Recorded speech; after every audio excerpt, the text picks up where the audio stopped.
Oh no! Oh, he's back! Get him out! The PTSD, bro.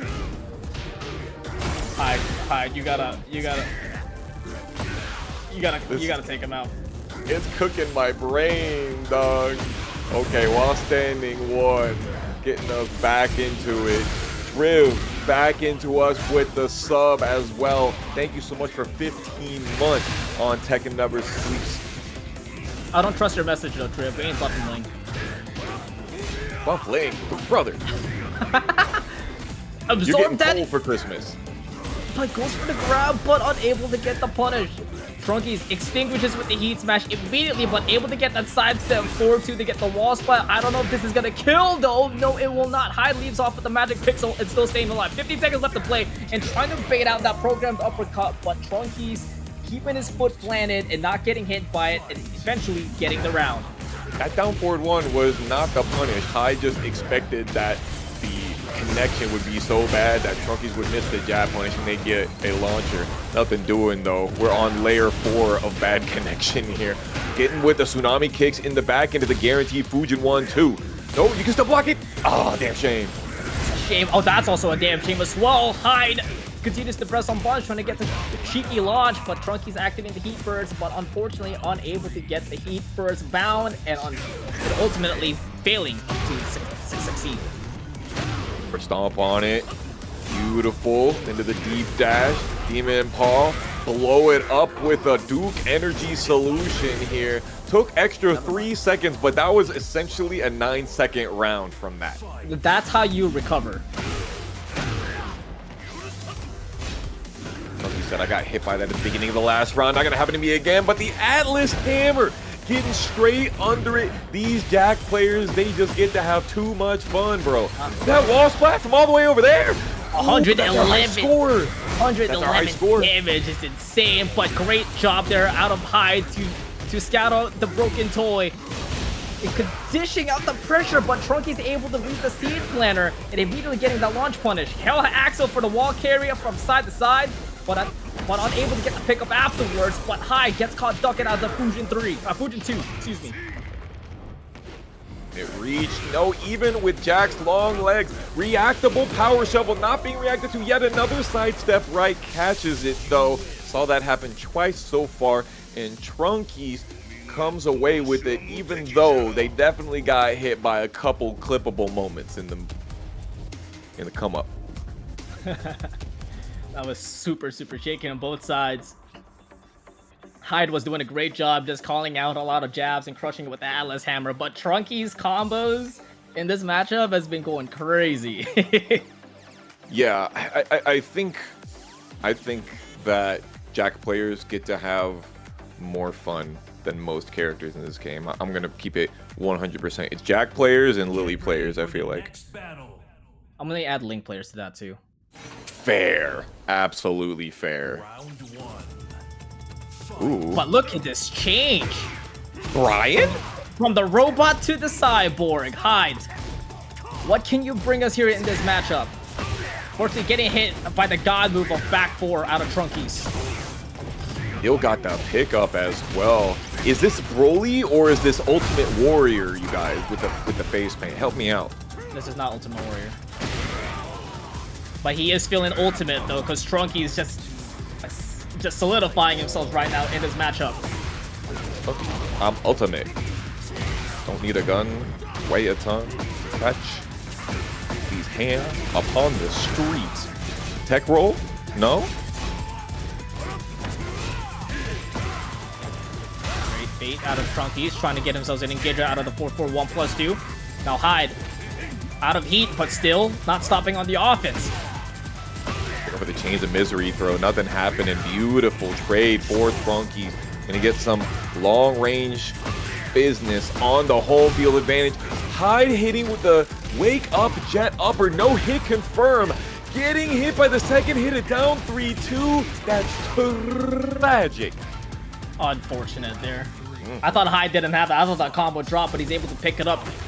It's giving himself the round, trying to get the Northern Cross counter hit, but Trunkiez a little bit faster there on his side and able to get the 1-1-2. But add insult to injury, here comes another counter hit from the back 4.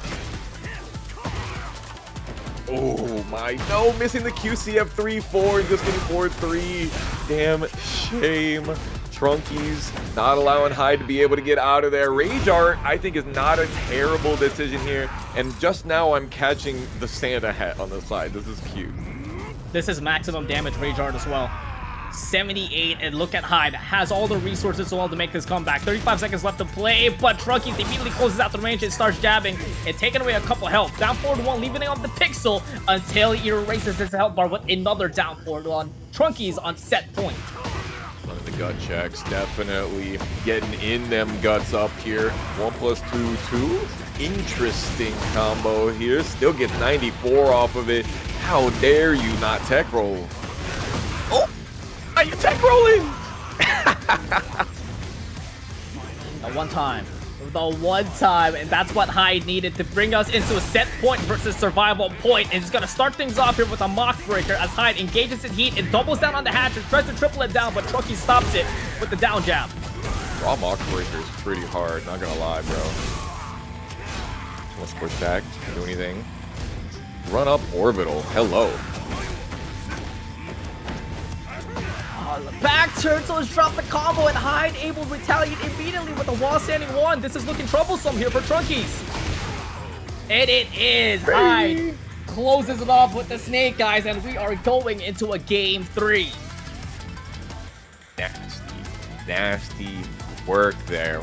Plenty of over 100 damage combos just in this set. A reminder, we are at our high score with Hyde tonight. 111. We should keep track of that, guys. If you guys could help me with that, I think it'd just be a little bit fun to be able to keep track of our highest damage combos throughout the evenings. The Tekken never sleeps.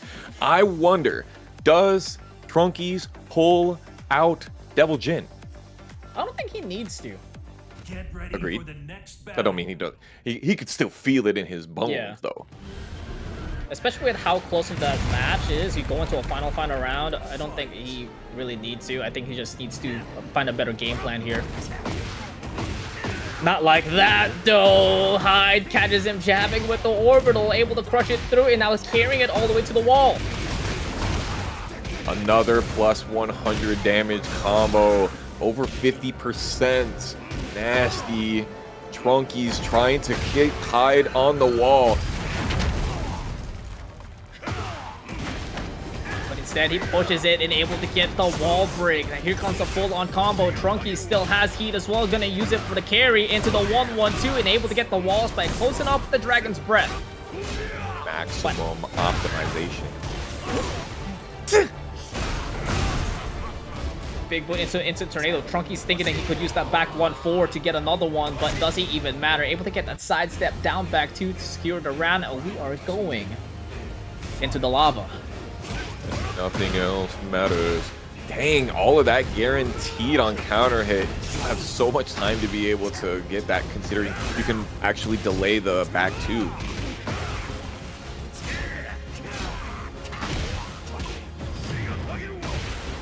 Down jab, heat burst. Trying to have a little bit of advantage here, but immediately extinguishing it, trying to whip punish it with the heat smash. But Hyde is just throwing out these hatchet kicks, but Trunkiez is able to read them. Better usage of the power crush right there. Gigantic spacing trap. Miss a little bit of the punish in the middle for Hyde. This could be some time that they need to seek a different answer. But instead, he continues to find more questions unanswered, as Trunkiez should be able to close out with a perfect. No, he drops it thinking that that one was going to kill. Hyde has the chance, but Trunkiez isn't going to give him the opportunity to take it and closes it with the perfect. And Trunkiez will be sending Hyde to the losers bracket. Not quite Madagascar action, but what in the customization station, what are we doing?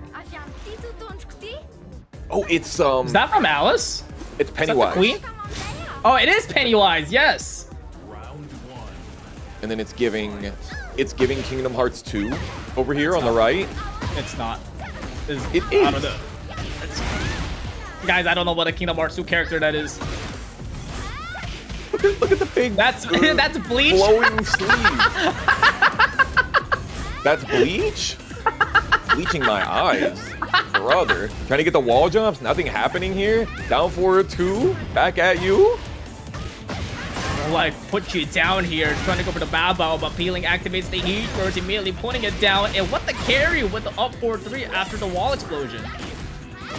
You ain't catching me with none of that. Loving the Pillow Princess strategy right there from Sergei Strokinov. Not working out. The Hell Sweep will beat every option except that. Beautiful Power Crush getting beaten there. Why am I the only one getting fired, Cosmo, though? That's messed up. Seconds. What? No heat needed. No gray health to recover. I'm just gonna go straight into the low parry and make myself comfortable onto the next round. I'm sorry that I don't watch as much anime as you guys. I'm sorry. Big side step 2. We really don't. Snake bite going right through. I love that mechanic. Everybody was so dooming over that wall jump. I think it's so sick. It's super gimmicky, and I think it's fresh, I think. Even though it's kind of like taken from Soul Calibur, but the way it's used here in Tekken 8 is super fun. Oh no, I hate Soul Calibur. What a terrible game. Why would I ever want a mechanic like that in my game? Beautiful wall carry, but unfortunately not getting the wall. 1+2, tries to go for the counter hit with the side step 2 out of iMusic. Bro. But Sergei tried to find a down 4-2, but instead Peeling was the one finding it. 142 usage is palpable as I speak it. Putting on them plus frames, getting the Power Crush punish, and 2 percentage points was the differential. And Sergei Strokinov going up 2 rounds over Ling already in the mirror match? A mere reflection. Sergei Strokinov able to read that perfectly and punishes the Peeling with that while standing 2, carrying Peeling all the way to the wall. Activate the deeper stuff in the offense, but talk about the leap of faith. Trying to go for one more time, trying to get the wall splat, but Sergei Strokinov able to hold that back button and punishes Peeling afterwards. Yeah, you're +6 or more after that. Beautiful. Okay, Peeling tries to throw there. You can throw out of that stance. Unfortunately, Sergei Strokinov is stroking too hard and misses the rest of the combo. Oh, and that can be a problem as well. Peeling, realizing the time was dwindling down, had to close out the range with a down forward 2 and finds it, giving us another round to work with. Damn shame. Almost had ourselves a no round brown there. Gets Peeling as well. That's crazy. But here comes the 3-1 into the 4-3 stance as well, catching up with the low.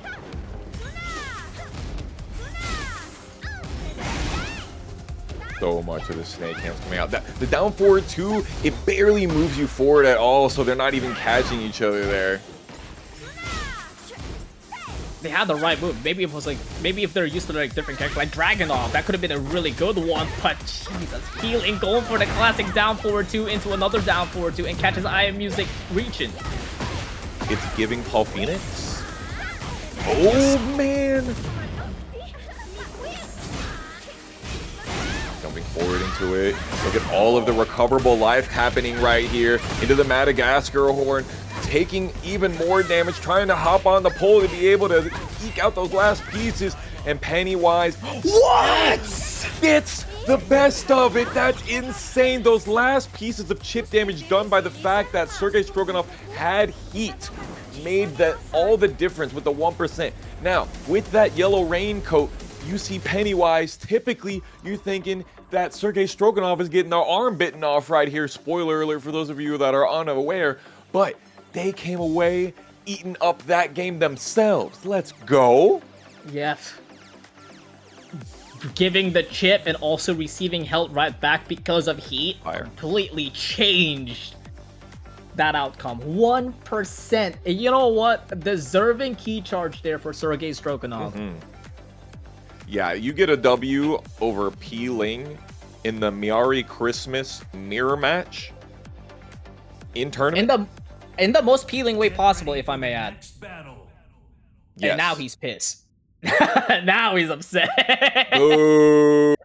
Run the mirror. Boo! I know what the P stands for in Ling. Boo! Okay, that's a fire custom. This is also a fire custom. Alright, chat. Before you roast us, just to educate us. We don't know what the references are. Just let us know, guys. Nice down forward 2. Man, that down forward 2, I can't tell if I like it or I hate it. Yeah, it's still too early to tell. Getting that side wall splat, perfect adaptation. Back to receiving all of that. 38 damage right out the gate, but Ling charges up that wall standing too, and has a chance to make this comeback, but drops the combo, but doesn't stop on the attack. Do not play his game, Sergei. Do not let this guy hold you. Do not let him make you fall into the annoyance strategies. Let him sit back there. He don't got life lead. Now you're giving him, not giving the wall, but giving him a lot of room to whip. And Sergei is gonna take that and punish Ling. Perfect stuff. Exactly what you got to do to be able to deal with Ling and his evasive tactics. You get the life lead, you keep that bit. No. Too dinky.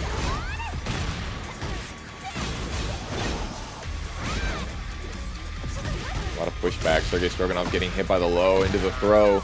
Too happy with the armor move there. Yeah, and Ling realizes that he had to activate Heat to have a little bit of advantage. It goes for the guaranteed throw afterwards. 30 seconds left to play.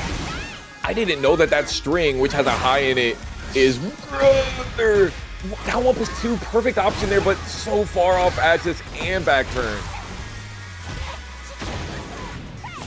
Another low parry for your trouble. Sergei Strokinov able to get it, activate Heat as well to regain a decent amount of health, and bring it Ling down. 10 seconds left to play. Can you make another miracle happen? You cannot, as Ling closes it off with a down back to equalizes the round count. We call him the Titan of time, Ling, and definitely time was against Sergei on that one. Unfortunately, time's running out here for Sergei, as able to get the sidestep right into the Heat engager here for Ling, and continues to push Sergei all the way to the wall. Sergei making Miary's O's backdash look good. Oh, excellent 5-frame low crush to be able to get under that. We like those. Do it again, now realizing they had the momentum, adding the plus frames, and Ling trying to match the temperature here. But Sergei feeling a little hot with the Heat activation, but Ling's gonna shut him down with the sidestep 4. Very delayed sidestep 4 into the counter hit. Very delayed hypnotist floor. Sergei Strokinov having some trouble staying on top here.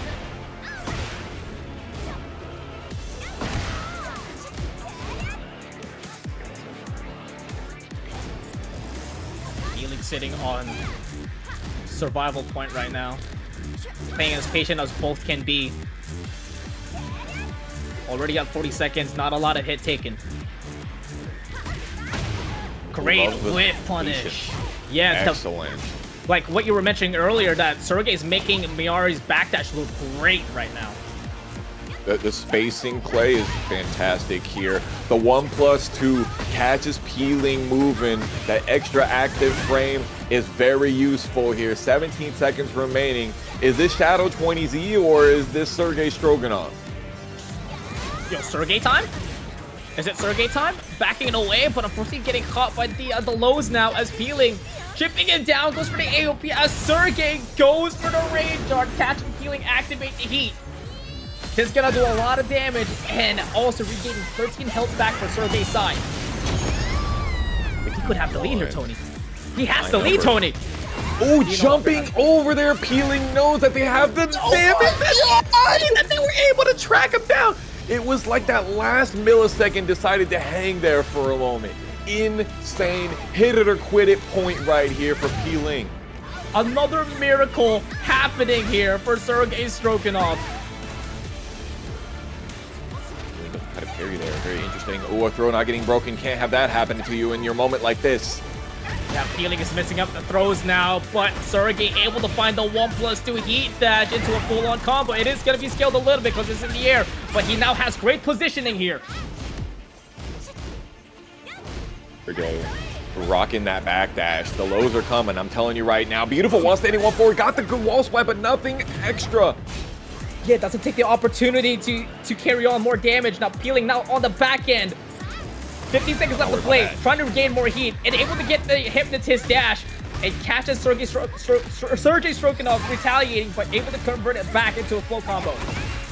Oh, shooting star, and this time you definitely don't have any recourse. Feeling certainly not going to be pressing on that one.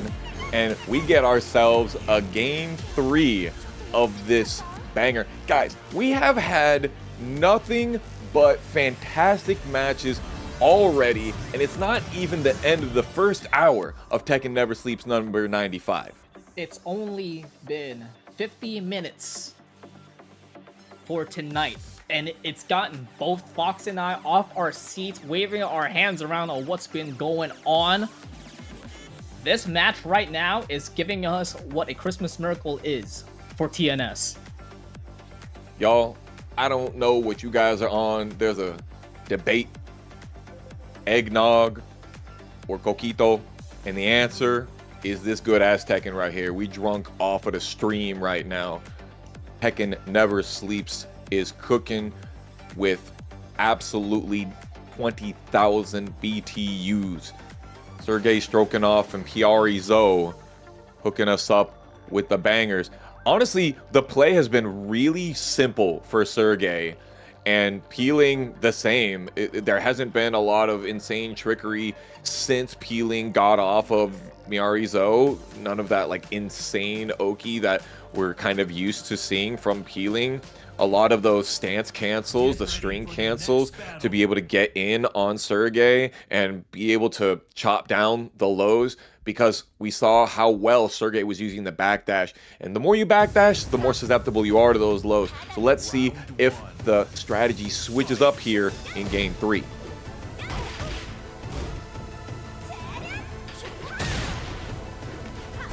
Sidestep right, AOP can't save you out of that one.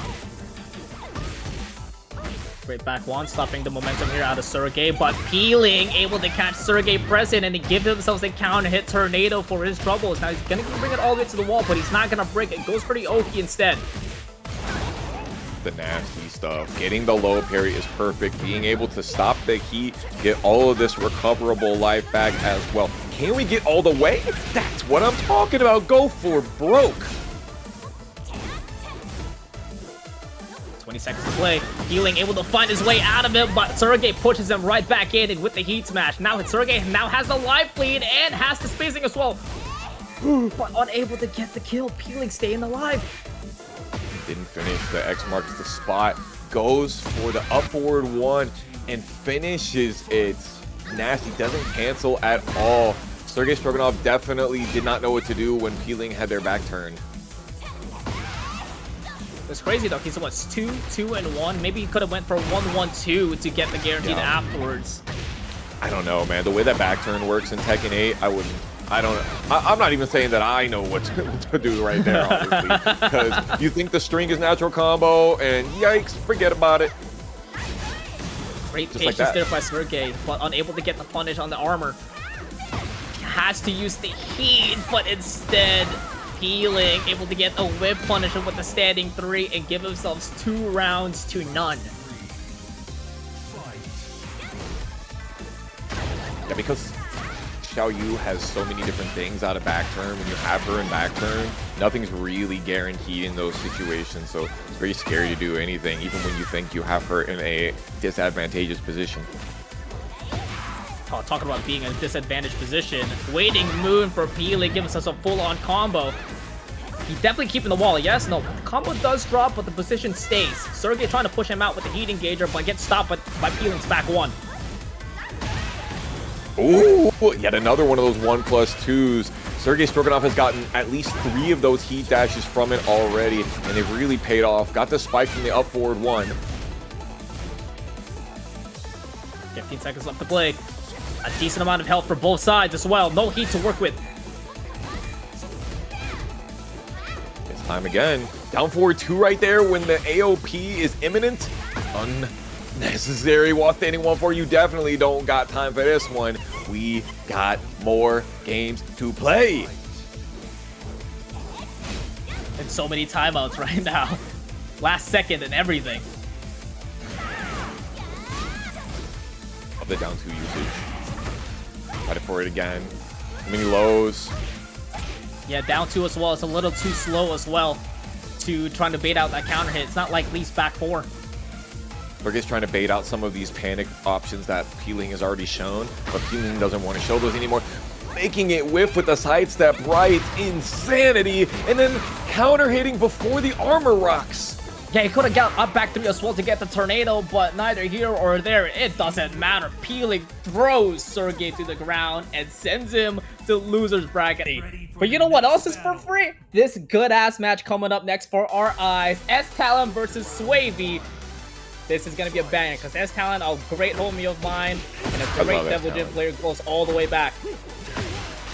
Ooh, that was classic, bro, with the broken plate. Down 3, the spacing trap, back dash, sidestep, electric. That was 100% mastery.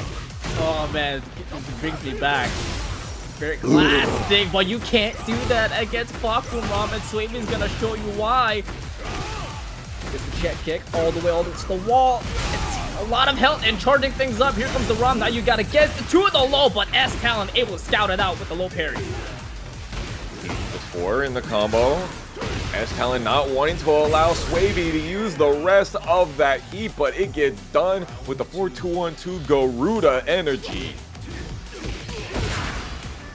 Heading forward, needed to go to 1-1-2, catching Swavy pressing. Yo, this mask is getting Crash Bandicoot here.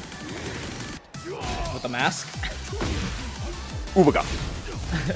Versus Neo Cortex that got really evil. Yeah, like, Neo Cortex got a hold of some sort of time traveling magic from some of the other masks from the Wrath of. Nice down back 2, got the counter hit to knock down. Yeah, it's like Supreme Neo Cortex. Look at it. He's got to upgrade with the coat. Counter hit again with the Scourge. Into the Hell Sweep, and Swavy's got to hold that. Ooh, Morning Crow. Waking up. Don't want to power crush in the middle of those. Insane. Sidestep into the heat smash. We like that. Yeah, Swavy is finding a lot of openings with these sidesteps openings. Great scouting on the down back 2 and punish regular while setting 4, but what the hell? And has still got that combo going. Almost had the wall as well. Beautiful sidestep duck, but Swavy not feeling the motion too much. A little bit wavy on that one. Yo, Jocko, man, appreciate you for the 38 subs. Yes, sir. Hashtag Jockomania, but we're gonna feeling a little wacko here in this matchup as Swavy trying to get the comeback in and secure game 1, but great sidestep out of the forward 3 there by Talon, but no punish. Try to go for the Demon Paw. Ducking? What are we ducking for in that string? Yeah, but the combo unfortunately drops, and Talon tries to close out the range with an upward 1 Morning Crow, but gets caught by the chain strings here. But great punish there out of the down 4 by Talon, and we extend gameplay. Real talk, it has been a long time since I have watched somebody block down 4 from Fahk and actually gonna launch punish on it. Beautiful stuff. Talon locked in as always. And I make it a little bit more helpful considering that Devil Jin's wall standing 2 is now 14. But speaking of which, right here, another launcher here for Talon, converting it from the air with the electric. Just kind of floated off the wall, unfortunate. Oh, got the white mountain throw, boom, boom, bam. Into the gauntlet. Great find there by Talon, giving us a final round here for game 1. What Thread the needle with the Morning Crow, Chains of Fate.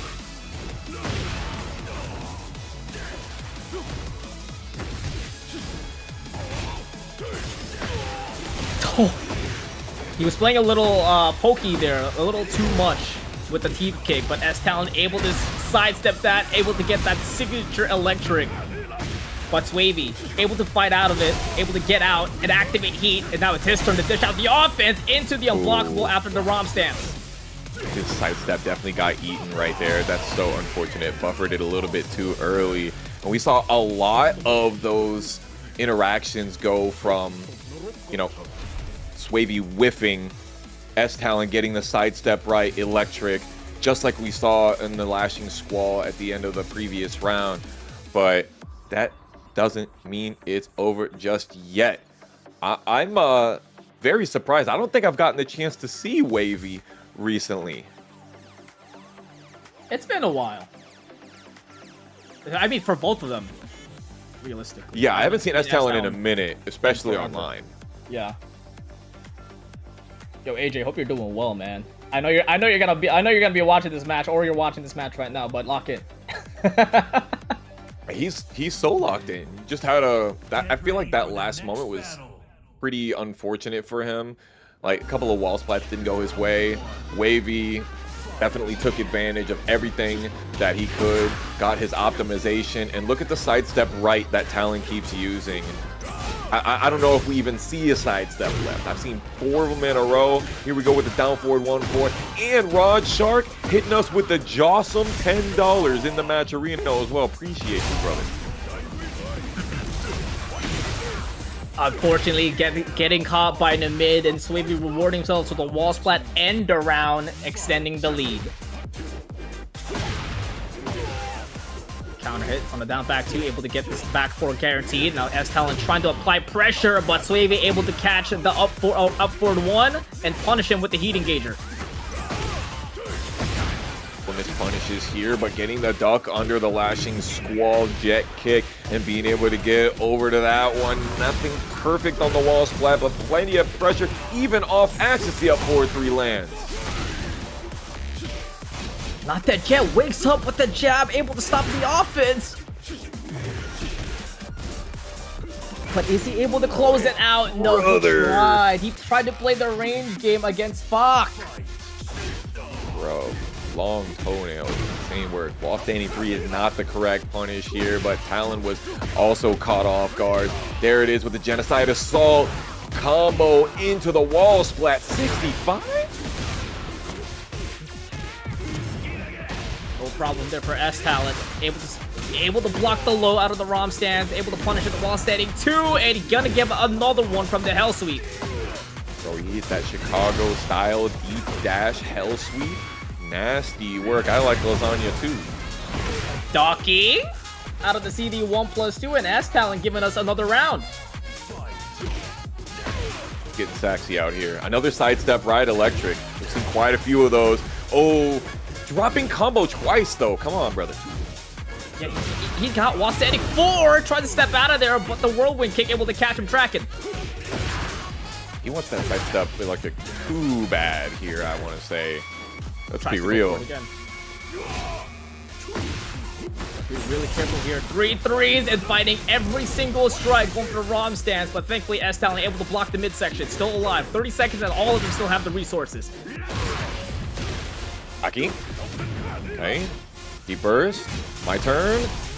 He used the button a little bit too late. That does catch his weak side, as we saw it happen earlier. 4-2-1-2 slams it down, and unfortunately, we're not going to get ourselves a game 3 S tier. Both of these players, but it's S Wavy coming out on top. Character specialist, and I hope you get to see exactly what I'm talking about right here, right now. And we're back on the celebration on the stand yet again. We've agreed that SYRAXSLAYER is the Leroy of North America right now, right? Because he's the one that's been representing this character every single week. He has been representing this character every single week. Okay, the reason I'm not going to call him the Leroy of North America is because I haven't seen him win with this character just yet. Like, I haven't seen him win a TNS, a Paragon, a Breakout just yet with Leroy. And as soon as I see this man with a belt, I rock a title with him as well. I'm a stickler that way. That's a fair point. But if there was going to be one, it would be him. SYRAXSLAYER putting down the boy hand, as Glaciating used to say. Your shoutouts, Glaciating. The old man himself.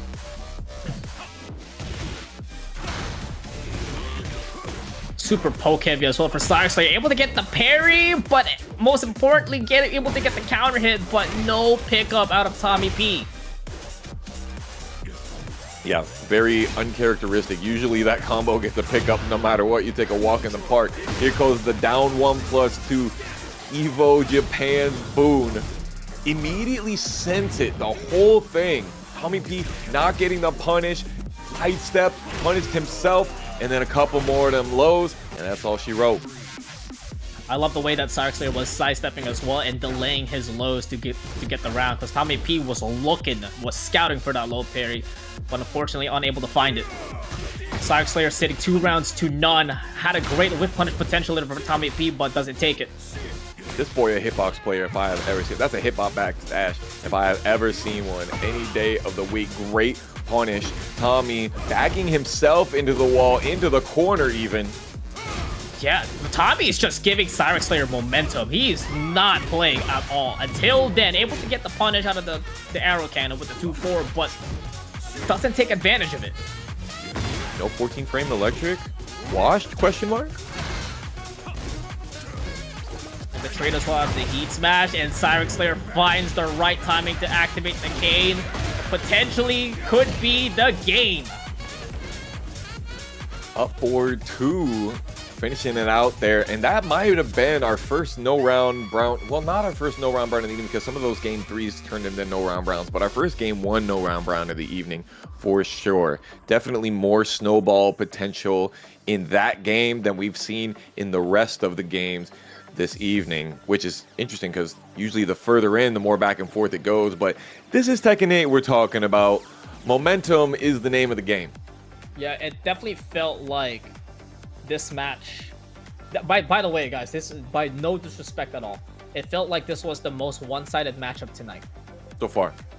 Yeah. This is Adaptation Station, you know? Yes, we're sir. talking about Pastel Tommy. We've seen him make it all the way into grand finals before. He has been the dark horse of many a Tampa Never Sleeps bracket. You know, there are a lot of people that struggle with consistency. Sometimes they're hot, sometimes they're cold. Let's see what kind of temperature we got going on. Is it going to be a 90-degree Christmas, or are we going to get some of that white stuff coming down? tommyp doesn't trust in the Jin, goes for this tried and true Reina, able to find a great hit here for the heat engager, but SYRAXSLAYER able to get the parry into the side switch, and now the shenanigans comes in. I do not want to undersell that situation. That was absolutely choreographed, task style action. Absolutely wild. Tommy getting pushed over into the corner, ducking after the sidestep right, I believe it looked like there, and getting popped up onto the wall.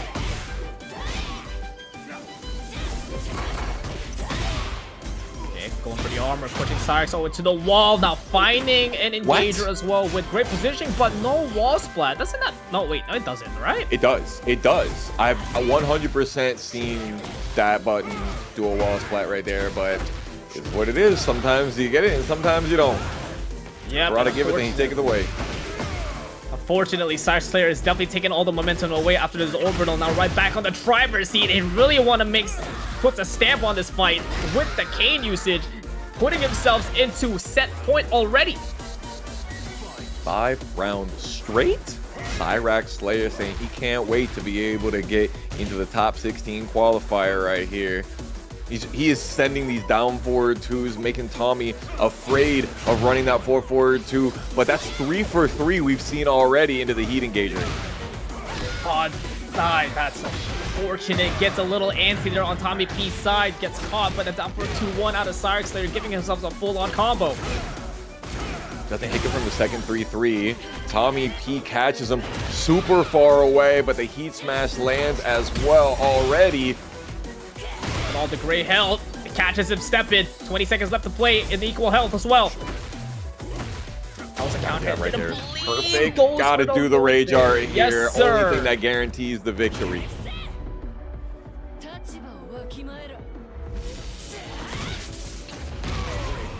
The mustache was a jump scare for me, bro. What do you mean? That's tommyp's specialty. You're right. I just forgot about it. Like during the cinematic, I don't expect the customs sometime in the middle of the cinematic. 4 for 4. We got the Wendy's heat engagers out here. Yeah, maybe that round is what he needs to get all the confidence back. Building a little momentum slowly, but could be surely. Robbery.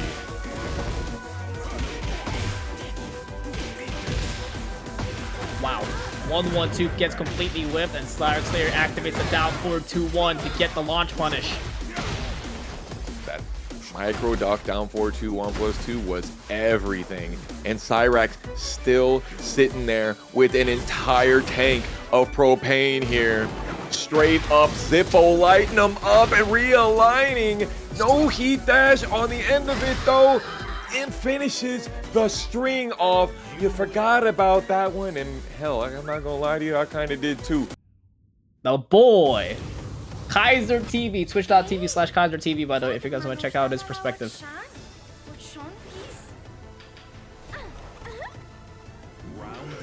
All right, leaping lemurs, mermaid man. We got ourselves a Mirage. I didn't know he was on Mirage. That's when he was on Mirage.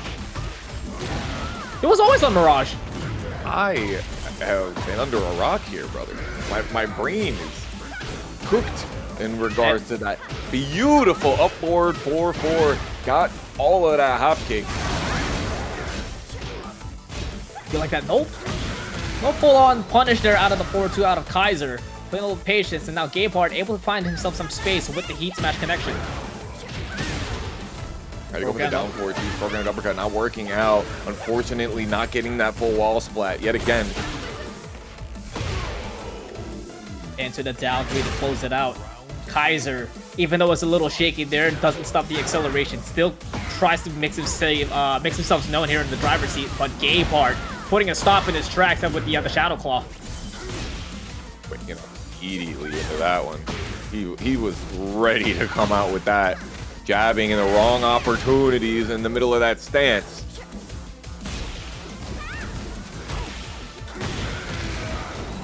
Okay. Stopping his momentum here with the heat smash here by Gabeheart. Equalizes the hell, but Kaizur gives himself an advantage position here with the heat engager. Goes for the low with an extra damage out of heat, and it's closing it off with the heat smash. Gabeheart looked in trouble. That's a tough one. The down 4-3 and down 3 animation, really difficult to see the difference between the two lemur tail combos. Good block there out of the sweep, but no launch punisher by Gabeheart, but he is playing paging here out of the low-high string, and Gabeheart able to punish Kaizur without wall standing one. Unfortunately, combo does get dropped, but the attack doesn't stop. The red bubble, but luckily Kaizur was still able to block. I'm very confused by that, but the double fister twister finishes it off, and Gabeheart still in there, and there it is, the Kaizur Geyser Miary Zo style. Down 1+2 round start, catches Gabeheart jab it, able to crush it, and Kaizur crushing the wall, extending the damage, but Gabeheart trying to retaliate with the dirty bubble, trying to get himself some heat engager, but Kaizur continues to step on through, making Gabeheart whiff. Big pulverizer string. Luckily, only 48 damage to Kaizur. A pound of flesh, an ounce of blood. Gabeheart getting hit by the wall standing 1-4 from the duck. Getting the rest of it with that extra flourish with the snake slam. Kaizur going up 1-0. Kaizur was looking great there that entire time. That man... 2 of those down 1+2 so far, by the way. All used in the 3rd round. Or in the final round. Was that a no-round round? I don't even remember. It was too much. Kaizur was throwing out too much there for my eyes. Brother, sometimes I don't be remembering my own name. So I definitely can't be remembering how many bubbles are on the board. There are some things we remember and some things we don't. Let's see, Lidia Sobieska here. I think this could be a tied turner, but I gotta imagine Kaizur has got himself some defense for this. Oh, try to go for the spacing trap off the 1-1-2. Nothing doing though. 1-2-3, sorry. Oh, Kaizur's steps are phenomenal. Able to get the bow low, unable to get the wall splat though, but Kaizur, again, not stopping the offense, goes for the heat dash, but Gabeheart's putting him a stop sign with a down back 3 counter hit. Banana Bunch is #1 on the board for Gabeheart. Into the double mid, getting that long range wall splat. Ooh, there it is, the counter hit, red tape into the flash elbow. Ling Just gotta hold it. Yep. Spring kick, no launch punish, tries to go for the grab, and Kaizur able to break it immediately and able to find the 4-2 heat engage here. Kaizur able to regain some health back, but Gabeheart quickly deleting it. Gabeheart running the jab right there, beats 3 out of 4 options. Very safe to do. Woo! Down 1+2, that's 3 for 3, baby. Talk about safe to do, but that is completely unsafe. Kaizur's whiff punish right now is looking clean, but this is even cleaner. Gabeheart, the jab to interrupt, trying to take control back, and control he got with this Rage Art connection, putting himself on survival point. I feel like I missed the Tekken 7 Rage Art. Am I crazy? I don't even remember her Tekken 7 Rage Art. She like does like this big hand motion, like the kata, and like it's like a big heart slash bird, like Phoenix kind of thing that pops out, and then he does a double palm at you. I gotta watch it again. It's not ringing a bell. It's not mathing. No, it's not mathing. But Gabeheart's pop kick is taking all the great help, but Kaizur what is springing out of there, doesn't kill with the 1-2-2, but the double palm is gonna seal the deal, and Gabeheart forcing a game 3 after the Lidia switch. You got to finish that sentence, Fruity. If Kaizur loses this round, what? We going back to Coffee Lady? No, sir. What do you mean going back to Coffee Lady? We stick to our guns out here. We're 3 for 3 with the Madagascar Matterhorn, the down 1+2. We need that. Oh, if only we got those sidestep, and then then it's true. It's looking like, yeah, that's what I'm talking about. See, he does it for the people. Now, large stage, I think, is going to be good for him. What do you think? It's gonna be for both, realistically, depending on how Kaizur's going to react, especially with his spacing game, just like that with that down forward 2. It could be troublesome for Gabeheart, but also Gabeheart excels in suffocating Kaizur with Lidia's pressure. Yeah, there's a million spacing traps, honestly, with Miary's O to be true. As we speak, another one of them slamming right there. Yet another one of the down 1+2s in the middle of the combo, and Kaizur now back on top. Oh, and he's feeling hot after that connection with 4-2 once again, trying to step out of trouble, but Gabeheart catches himself pressing with another Madagascar Matterhorn, just like Tony says. And here comes a full-on combo as Kaizur uses the heat dash to carry Gabeheart all the way to the wall, unable to get the last connection, but does put himself in a great position to get the round and equalize, not even equalize, extends himself into set points. 4 for 4 with the Kaizur Geysers. We're ready. Okay, I see some Oki coming. Running 2-1. Oh, I thought something nasty was happening there. Kaizur's still keeping it tight, though. Second time we've seen that. Throw break into 3-2.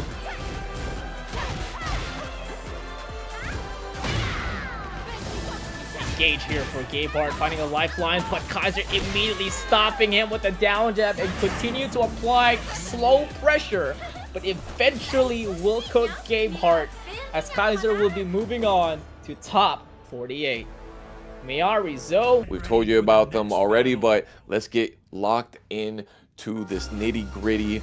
Anna Williams versus the Mainless King's own Steve Fox. PhiDX versus Joy.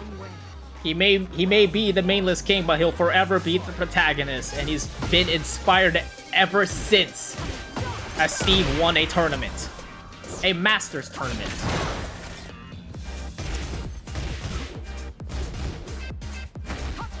That close-up action.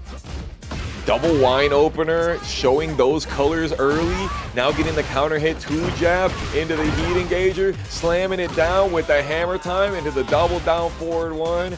Talk about doubling down. Yeah, PhiDX unfortunate, unable to find the answer there.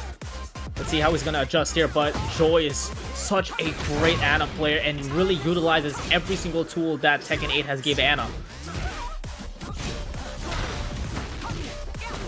use that Lionheart stance. Enjoy yet again, getting in one of those counter hit twos. Doesn't go for the heat engager though. And to the homing low as well, using Lovely Tommy, giving a pixel in a dream for PhiDX, but he's unable to achieve it as Joy quickly gathers 2 rounds to none here. Nice one. PhiDX hit with the rocket launcher. Sidestep left, beats out the running 2.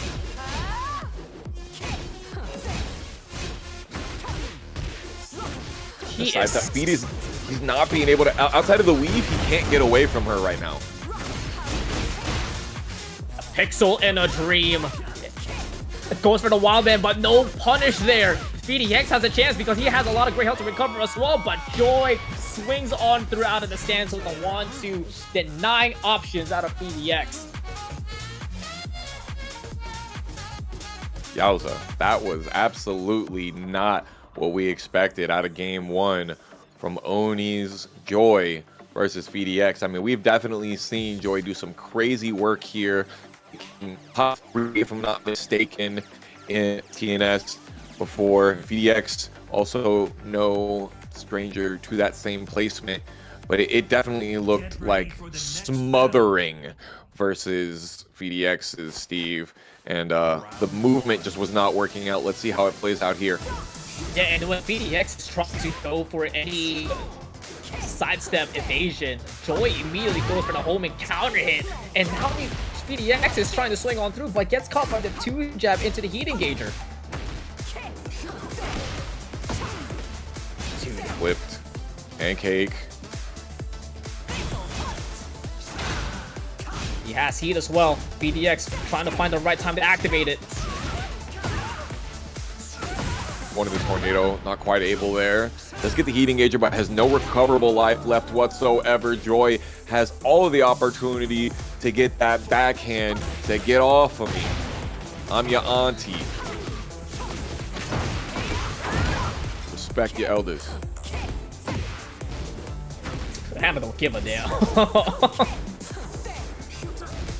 Oh, no punish out of the roll either. Look at the spacing these two are playing at. There is no triple backdash. The double on the sweep, unfortunately for Joy, not being able to get the rest of the combo. Can Phi come back? Finally, unfortunately, the rocket launcher whips due to the perfect sidestep timing of Joy. 5 rounds straight here for Joy. PhiDX looking in absolute shambles right now. Trying to rally back in with the heat engager, putting Joy all the way to the wall and able to get the grab as well. Perfect. 89, hot damn. And there it is, the 2-1. PhiDX secures a perfect and stops the bleeding.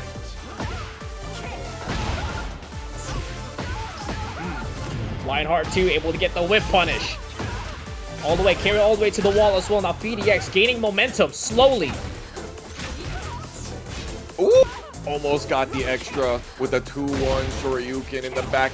Now that's 3 of them things. You're going to start ducking, but is he even going to have the opportunity to do it again? He's running out of heat spirit. He's able to step out of there, but unfortunate on that part. The silhouette heal able to find the counter hit, and that might do it for our hero, but stays alive until Joy closes the distance with the down forward 1, and Joy makes quick work out of PhiDX and will be going to top 8 qualifiers. This is Tai. We're not going to see the PREZO, but we are going to see Armor King, though? Yeah, Tai has been going crazy with the Armor King, even though he started out as a hater with AK, but he turned out to be a lover.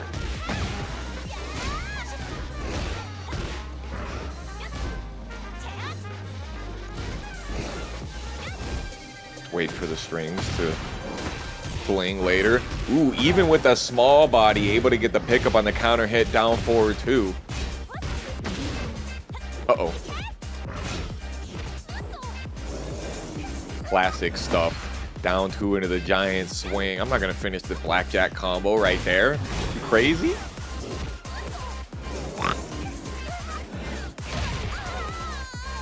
Perfect amount of time. Perfect amount of health. I like Ty using the down forward one, but not overusing it here. Paul, new peeling was trying to go for something nice. Dark upper not landing though. I think that Armor King is actually a really good matchup for this character. While standing 3-1, a definitely great example. You know, to carry on with that as well, when I was able to try out Armor King, Daystri told me, I was like, there are moves that Armor King was able to use against Ling now compared to Tekken 7. So the matchup definitely got a little bit more favored on his side.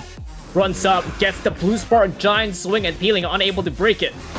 Out of the wave dash, no less.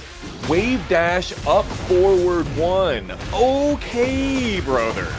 With that counter hit as well to add insult to injury, but peeling able to get the wall jump. It gets a couple of damage here, but most importantly, he's trying to find that momentum, trying to get the offense in.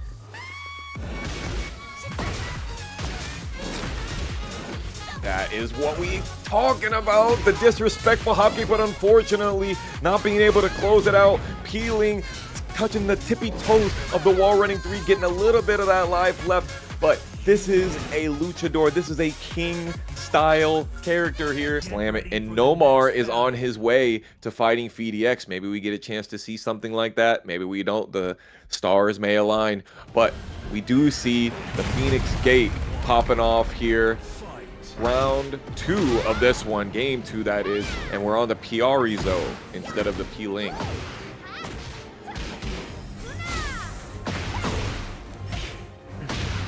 Oh, down 2 counter hit into the 13 frame guaranteed here for Ty. Peeling trying to step all the way to the right, but gets caught by the counter hit, down 3 instead. Shining Wizard into Giant Swing. Respect. That could have been problematic as well. Peeling able to escape catastrophe with that sidestep heat engager. Ty goes for the big boot, catches Peeling up in the air. Able to recover the back turn slash kick there. Ooh, 41 damage. Usually 38, but got the extra 10%. Round down. Oof. Great attempt there for Ty to sidestep to the left, but gets caught by Peeling's down 4-2 instead. He's going to reward himself with an explosion here, coming down with the Meteor Rain out of the Phoenix. The Demon Paul a little too far away. Definitely wanted that. Beautiful duck. You have to commit to that and wait for the extra gusts, and gusto is what we got here in this combo. Yeah, we definitely like that here for Ty's patience. But Peeling smothering him until Ty activates that heat burst, catches Peeling up in the air, and giving themselves a bound combo. Giant swing. Oh, I hella got hit. Oh, goes for a sleeper. And the animation. Off of me.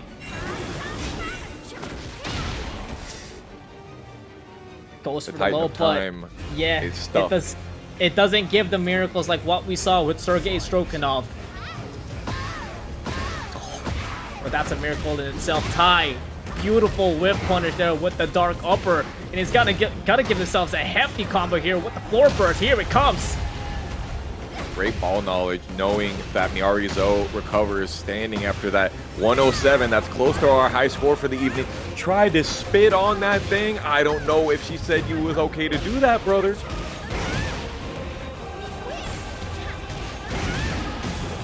It gets caught as well, down 4-1-2 into the heat dash conversion and for Peeling, and continues to juggle Ty, but ultimately gets dropped. Ty able to block the sweep, but doesn't get the launch punish.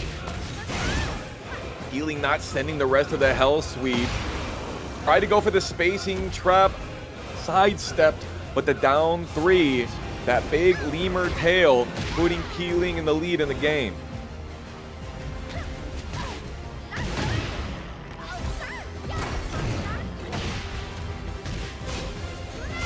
No duck? That was the first time we saw him rip it. Both of them spending the heat. Neither of them left.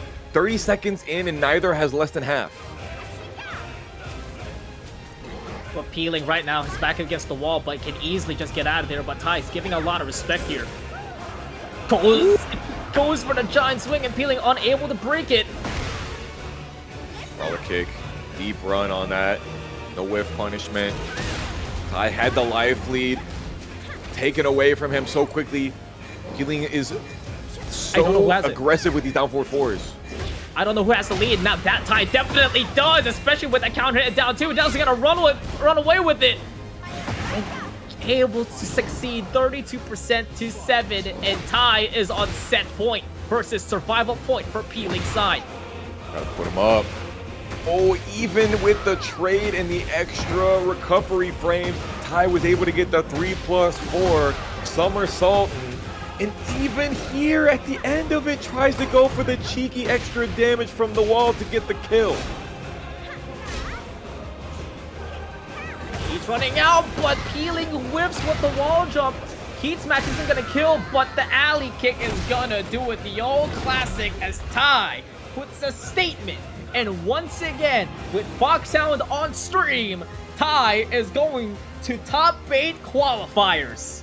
First time on the Pack Pixel stage today, and I think that's going to work out really well because remember the Depraved Savagery, the Hell Sweep, which Avery is a big proponent of going for them toes, is certainly going to be a big element. What did I say? And speak it into existence, and we are already 1 floor down.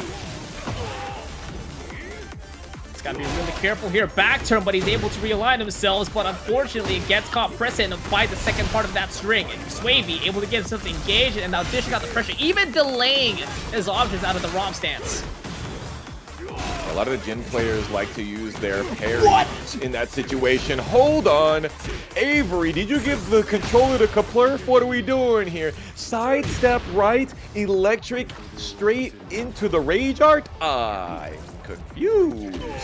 It's gonna be maximum damage, but I don't know it's gonna kill, but it will push and then push out, going in the middle ground. Okay, but doesn't even matter. Avery goes for the mid with the forward to get the first round. Oh, damn shame. Almost got that. Really good matchup for Fahkumram. While standing 3, not catching. Electric Wing Godfist, little bit quick on the recovery. Yeah, about to receive another Depraved Savagery there for Swavy, but thankfully the jab was able to cancel out. Now he's going to be back on the driver's seat, and now he's scouting up for those lows, and so is Avery is able to get that mid-high string evasion to get that wall standing 2 punish. Ball, of course, optimizing, going for the big can finishers, shades of Tekken 7, and he just rips the Scourge, the 23 frame low, after the heat burst? And catches Swavy as well, stepping to the left.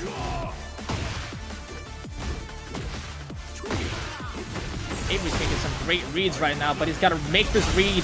And thankfully he does. Doesn't get caught by the mid option out of ROM. Unable to get the wall splat, but Swavy does not stop on the offense until Avery answers back, but Swavy puts a period with an up 4-3. Damn, he needed that last hit to be able to close it out. Still finishes it with the risky low. -15 on block, but you gotta block it first.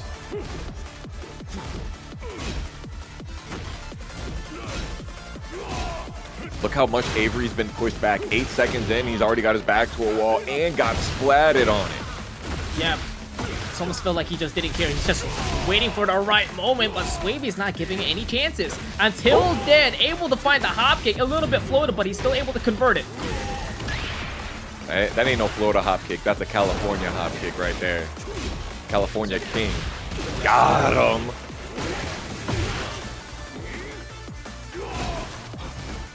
Damn, he's able to recover from that. Swavy unable to get the Gale Force whip punish, but will go for the low this time out of the ROM. Up 4-3, gets whiffed. That's interesting.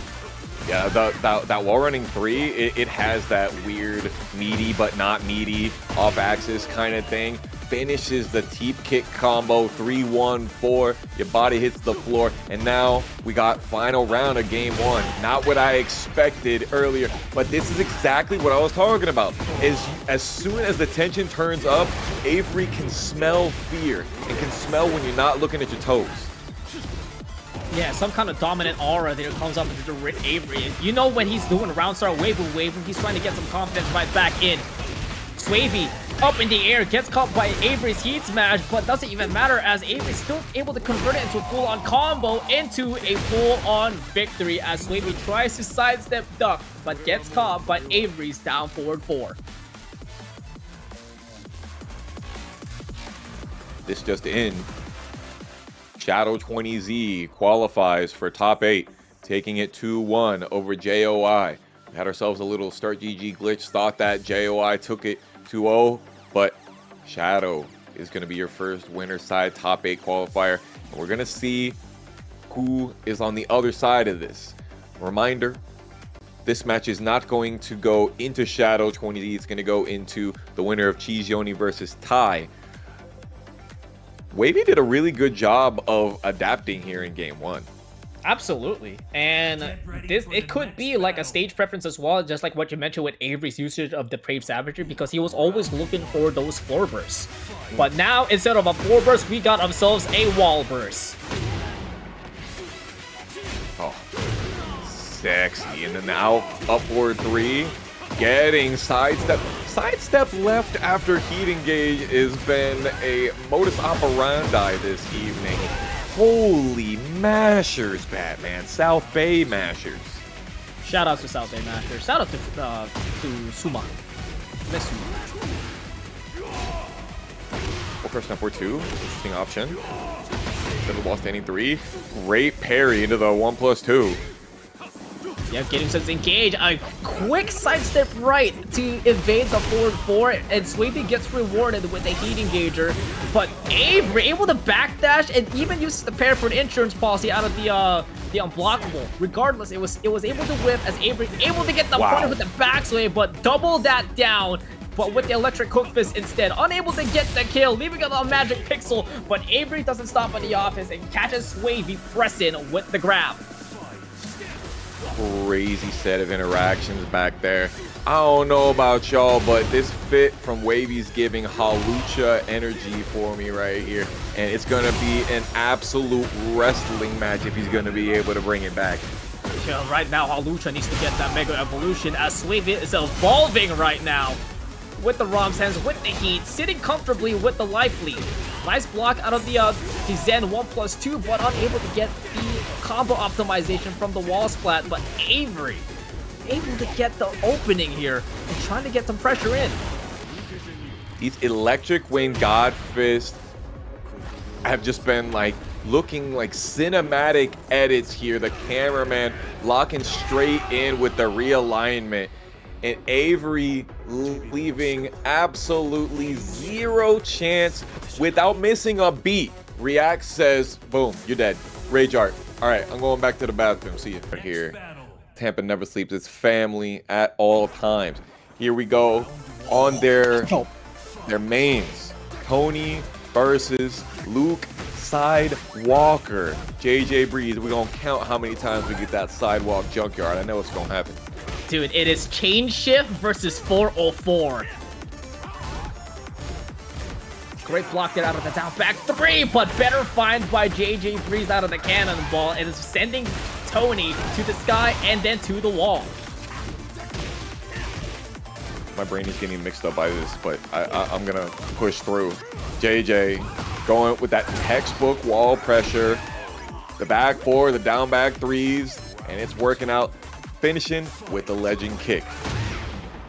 It catches him present from the round start into the instant parry, but Tony able to scout out that slide from the heat engager and able to punish him afterwards. Interesting stalker kick there. Nice, got the parry with the 38. Endless Dragon Hammer again trying to bait out another parry, but Tony goes for the hatchet kick, stopping him. 4 of them things in the same round. He is trying to send a message. Nice step out of the 3-4 as well. Into the down 4-3 at JJBREEZE putting Tony on pixel, but Tony does have the resources to make this comeback, but doesn't have the right timing. JJBREEZE continues swinging and putting himself 2 rounds up to none. Reminder, guys, this is West Coast versus East Coast right here. South California versus Atlanta. So So it's going to be difficult to be able to get those high execution taunt jet uppers that Tony is known for being able to rip.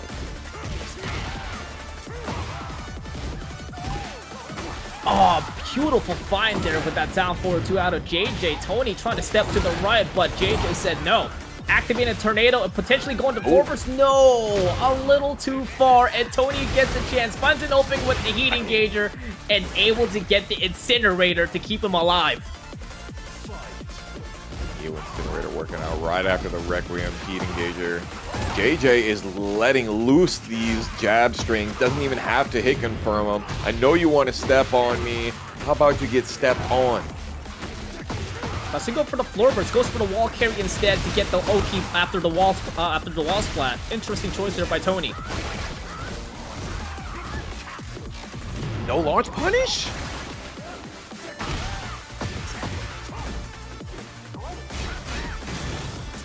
1-1 into the low high one more time, into the whip punish with the 3+4. Tony still going for the lows, and JJBREEZE able to scout it and tells Tony that he's a dragon, but it doesn't kill. But the back one's gonna seal the deal, and JJBREEZE takes this match 3 rounds to 1. Tough one. JJ was certainly putting on a lot of pressure, and Tony was rocking with those big dopamine buttons, running up, just run up, hatchet kick, really forcing JJ to make some decisions and staying in his face. Not a lot of that backdash style. And what else did you see, Spirit? It feels like that JJBREEZE was playing a rhythm and lead at the same time. He's dictating the pacing, but also knowing when to stop and letting Tony get the turn. But Tony doesn't take advantage of when JJ's giving him room to breathe. Definitely agree with that right there. JJ letting him get a couple of good side steps, and you see Tony being able to get out of the pressure from the Hammer God, the Dragon Hammer, but he's having trouble sticking to JJ with his own pressure right now.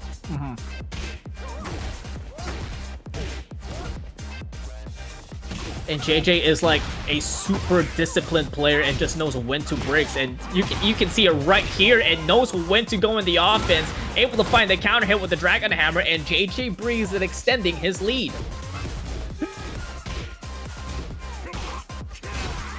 It's all about the mixes of the timings, and JJ has been showing himself the master of the clockwork so far. A lot of slow Tekken is happening. Sidestep out of the wall standing 1, but doesn't release on both sides, and then Tony able to finally strike and able to get that counter hit.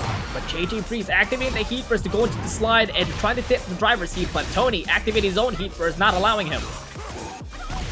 Finishing the string, we're hitting the parry. Yet again, that's 2 of them things. Requiem to get out of the wall, run up into the 4-3. Barely any gap whatsoever in that string. There has to be a gap for you to be able to get a counter hit by it, but God, nasty work from Tony. Yeah, 1-2-1 making its presence here in this matchup. And Tony trying to get that snake dash, that shimmy, but JJBREEZE is not phased as he's able to catch Tony pressing with that 1-1-1. These are some young bucks out here. What do y'all know about that ODB? You ain't shimmy on nothing.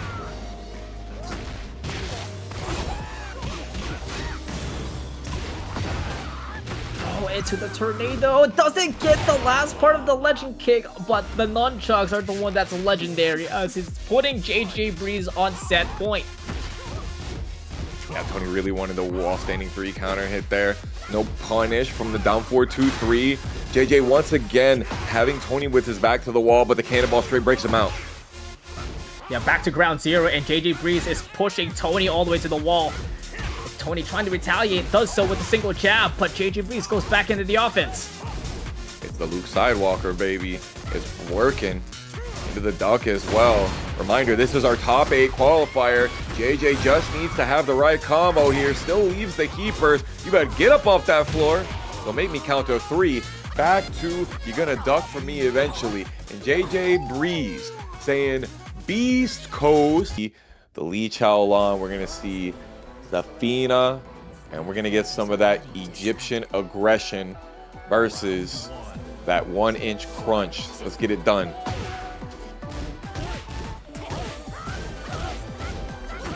Immediately applying pressure here with a couple jabs here for JJBREEZE, taking away 30% out of Xiaoyu20Z's health bar. JJBREEZE adding a little stop here, one jab, one low kick. A counter on the down 2, but doesn't fully send the down 2-3. That could have been a combo for JJBREEZE's trouble, but both of them are playing super patient. 30 seconds to play. Both of them are on equal health and with resources, but Xiaoyu20Z finds the first big opening here with that launcher. Goes for the dash, maximize the damage. Is that gonna kill? No, it's gonna leave a pixel in a dream, and JJBREEZE has an opening here. But Xiaoyu20Z quickly shuts it down with the low parry out of the down jab and secures the first round of this set. Nice parry, gets engaged, feeling the burn.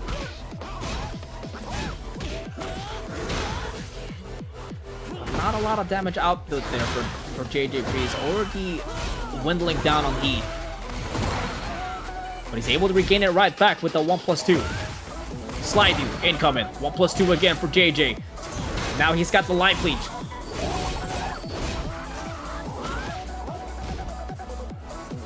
Missing the strings. JJ trying to get those last bits of damage off of Shadow. Just threading the needle. The longest range. You did not catch me by no hair, no chinny chin chin on that one. I want to see the instant replay. But right now, we ain't gonna go back. We're moving forward as JJBREEZE tries to find some confidence in here with the hop kick, able to find an opening, but the heat burst doesn't connect, but he's able to restart the combo with the counter hit down 2-3. Sending it with the 3-2. Shadow pushing JJ back. JJ no longer has heat. Look at all the gray. He's just running out. JJBREEZE has given him space, waiting for it to come out, waiting for Shadow to come to him. Another low parry out of the down jab. It's not gonna kill. Leave out of the pixel in the dream, but the low is gonna do it. 3 rounds straight, or some would say in ATL, a no round round for Xiaoyu20Z's side. Put them shields up, y'all. If y'all are one of the Poke Chop 50 subs out there, you already know what it is. That was a lot of pressure up against the wall, and the timing. That last little dance that they had out there at range 4 and range 5, where Shadow was like, "You just gonna let my heat run out? Fine, I'll run up on you. You're not gonna run any keep out? Fine. Heat dash, and that's it." Battle.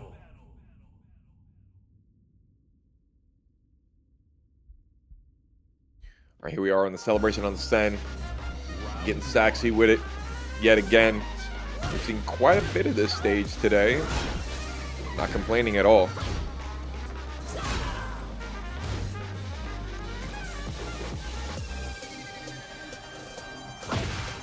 Yes, the quintuple backdash. The fact that you can do down back 3, Zafina backdashes, and you can hit another down back 3, crazy. 30 seconds already. None of them have used heat, and still a decent amount of health for both sides. JJ got the life lead. Catches Shadow ducking, doesn't get the wall splat. We're in the corner. We're not flinching. Equal temperature for both sides, 10 seconds, but JJBREEZE finds the flicker into the combo from the dash, but the combo does drop, but doesn't even matter as the legend kick will secure the deal.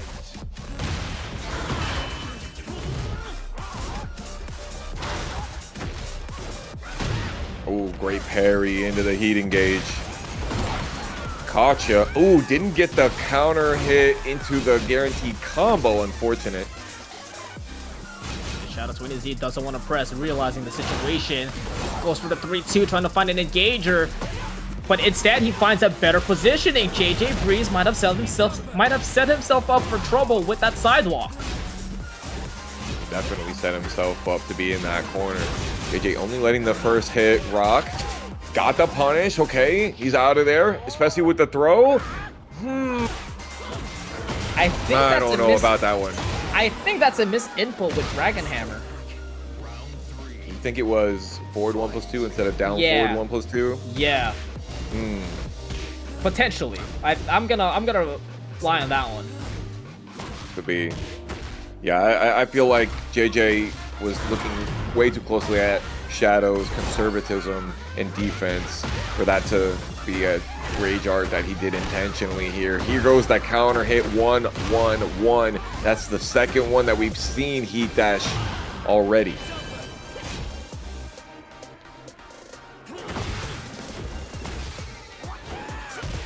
What? What? The Egyptian evasion out of the Mantis stance. Shadow 20Z showing us why this character has always been the most hated and yet somehow least labbed character in the move list.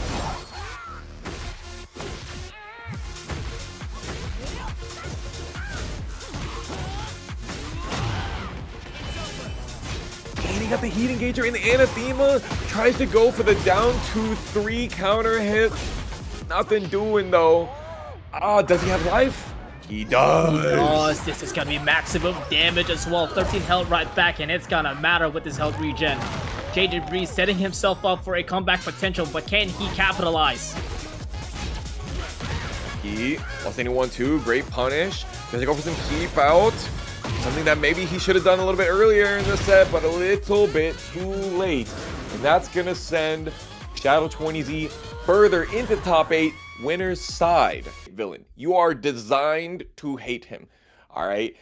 And Ty giving us that cinema here, not giving us the Bryan Fury, the Armor King versus Avery's tried and true Jin Kazama. Let's see who's gonna be in winners finals versus Shadow 20Z.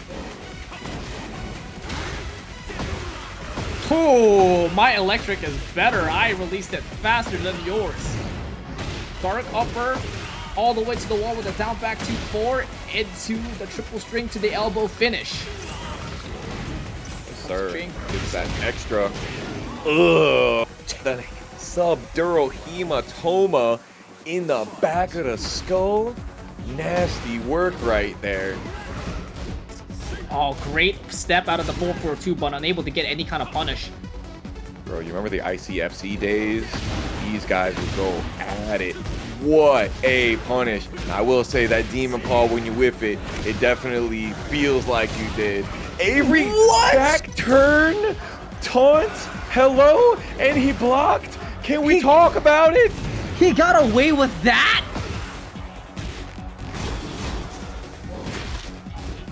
No way, dude. Avery, don't let him get that round. Oh my god, he whipped in front of him, and Ty gets the shoulder whip punch, sitting 2 rounds to none, especially after that taunt.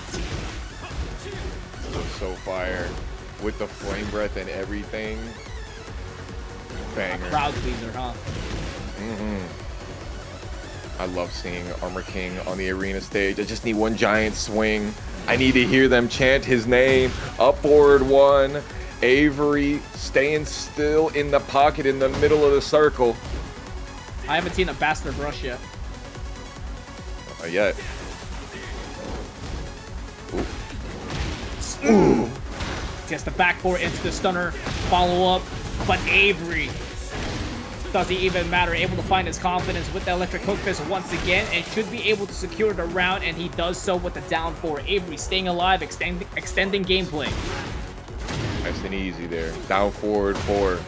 Much like Armor King's up forward 1. Very similar button. Big old hop kick.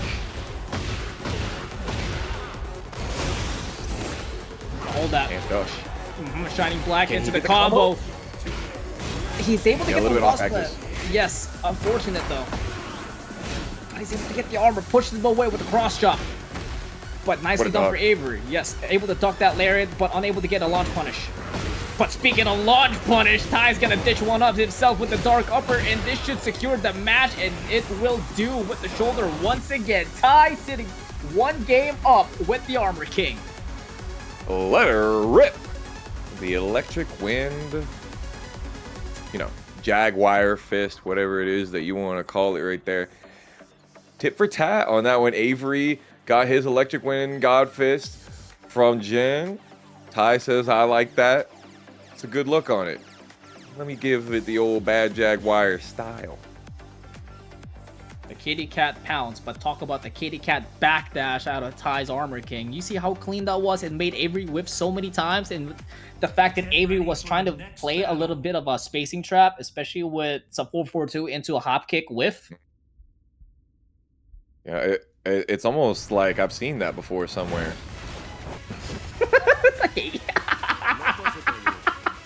If you know, you know. If you know, you know. Look at Ty putting the thumbs up. Saying, it's me. And here we are on the arena underground, the evil arena as we call it. Shout out to Steve. Is he the first one to call it evil arena? I don't know. Armor King, Armor King, Armor King. Oh, they don't chant it here? Lame. Oh, that's not lame. That's a beautiful whip punish again on a Ty side under the dark upper, but the combo gets a little mixed up with the 4-4 neutral 2 as an ender. Nice. Perfect. Great amount of damage. And the fact that you got the wall break with the God Fist, huge damage. Oh, but misses it because too many hits on the wall. Huh. So he's getting that sidestep too. There's the down forward 1-2. But Avery goes for the snatch kick, but Ty able to scout that out and punish it perfectly with the Punisher Crusher. Reactable? Question mark? Ooh, no. Unfortunate miss on the combo there. Does get the consolation prize here with a down 2. But doesn't get any follow-ups. But again, speaking of follow-ups, he's gonna start one on his own. A reset sequence with another whip punish out of the dark upper with a round ender. And Ty, 2 rounds to none. He's got 3 chances to move on to winner's final to beat Shadow 20Z.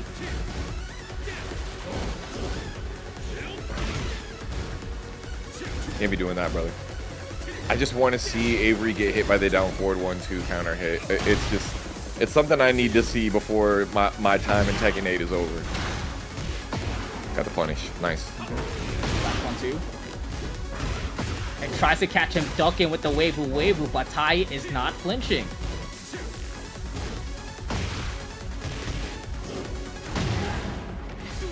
Yeah, listen here. Spending all of those particle effects. Yowza. I hope you not colorblind, dog. Avery staying alive here, extending gameplay. Great duck out of the alley kick and beautiful punish for Avery with the wall standing 2. He still's got Tornado, I believe. He does. Rocks it, gets the spike, goes for the slash kick, pushing forward even more. Look at plus frames in the plus frames. Into a perfect punish as well, but Avery able to get that beautiful wall splat, giving him survival point. Avery turning things around here. It goes. Now for 2 getting stepped. That's super common. Avery's not falling for any of these space traps anymore, bro. Oh, yeah. There it is. Bastard rush into the Stormbreaker. And Ty give themselves an engager and able to get that heat confirmation. But the Blackguard rush a little bit too early there. Sends the heat smash, tries to keep Avery over towards that wall, succeeding, putting on some plus frames, not finishing the strings, ducking under. Avery trying to go for the toes, and yet again, scouting out that low. I haven't seen Joy play a different character other than Anna. So if I see Joy use a different character but also continues to have the same behavior, I will definitely put Joy as the one of the highest aggressors in North America. Definitely have to agree with that. Let's see how it turns out here between the two of them. They're already slamming hammers and heads. Right now trying to find those antlers instead, but Joe is able to get those counter hits over and over and finally finding a launcher out of the Artemis blow. That string was the bane of my existence. First time I played Quizzy. 0 and 27 that set was. I still remember it. Lord have mercy. And he was like, you should sidestep right it or 10 frame punish in between, but you couldn't. You have too brain fog. That was back in the day. Nice sidestep left. Nothing doing off of the reward though. Unfortunate. CheeseYoni bet it all on the sidewalk and couldn't react quickly enough.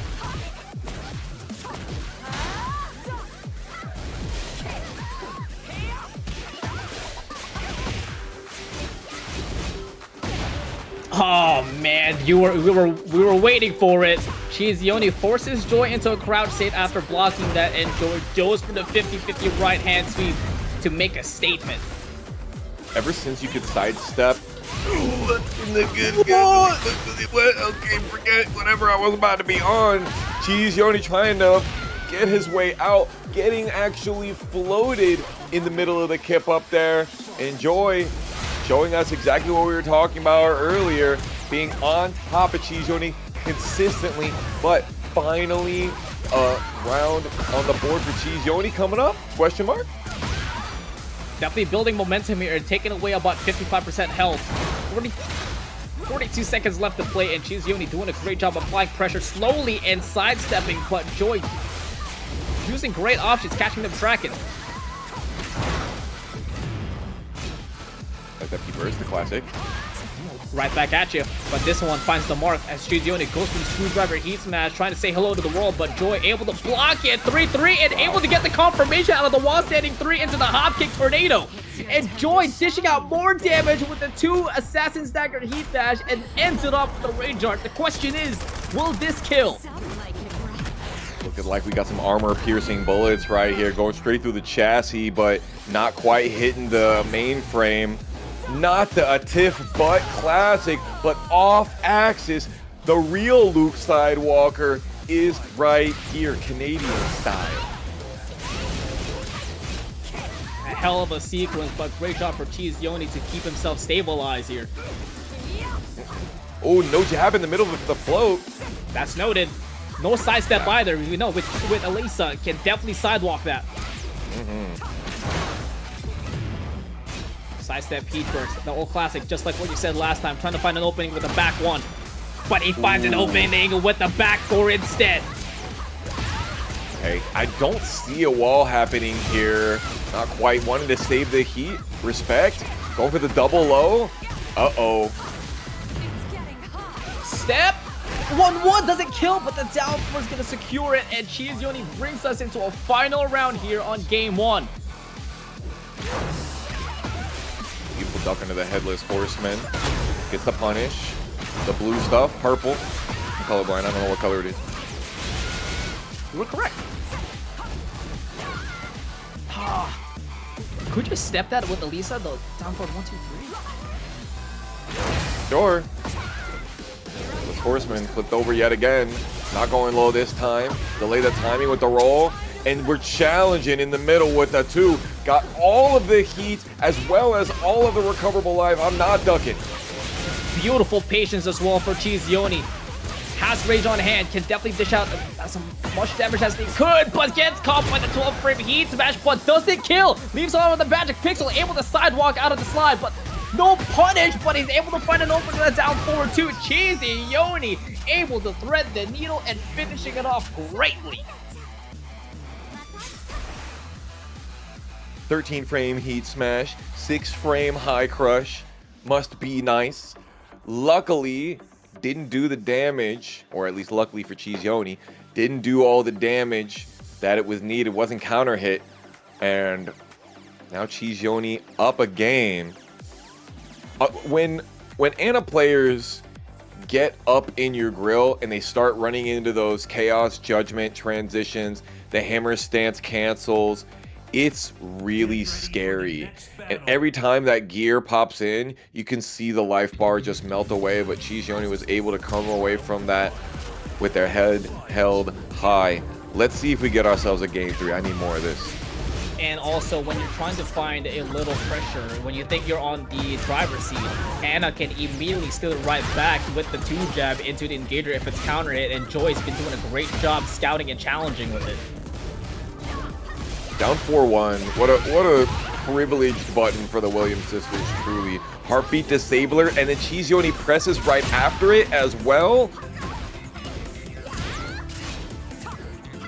Great find, Nova late on the punish. Joy has a chance using the rockets to push her away.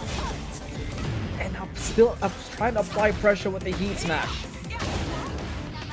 Oh, please, Rage Art. Lord. Wine opener is definitely the right option there, if you ask me. You're either going to have to hop kick or block by low or low parry.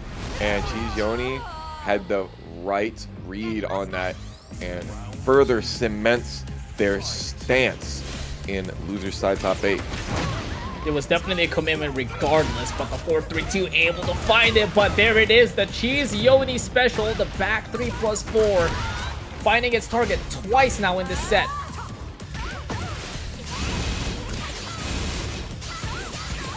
Dip damage. Ooh, he got the counter hit. Didn't even heat dash. Didn't know. Too far away. Off axis. Still sent it. CheeseYoni 1 round away from throwing the instructions in the trash.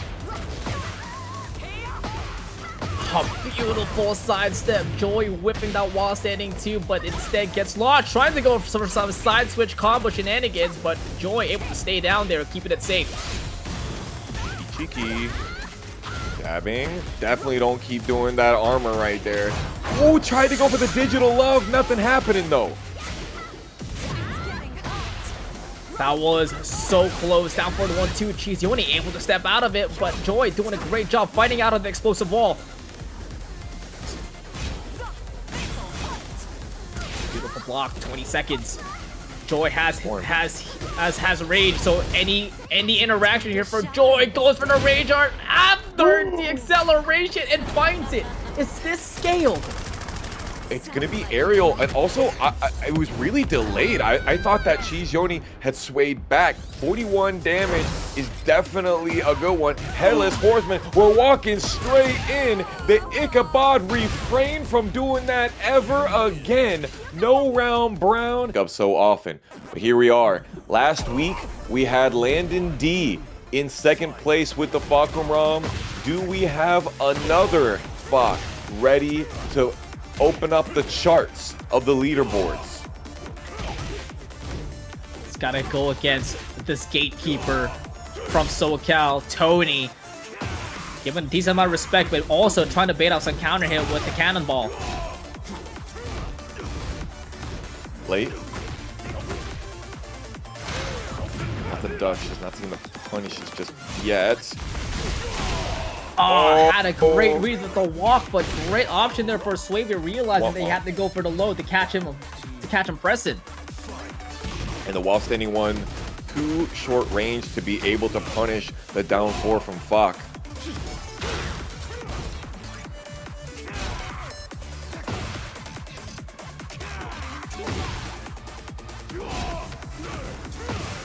Oh my, instant sidestep duck out of the homing move, and Tony able to seal the stamp here with that wall standing one. Dropping the combo here, mock kick whiffing. Luckily for Tony, not getting clipped to the back of this wall. Great. The immortal payback gets the Sabaki in the middle, and we're gonna see the taunt. Able to block the kip up in the middle and then sidestep to get the Neo Incinerator. Nasty. Yeah.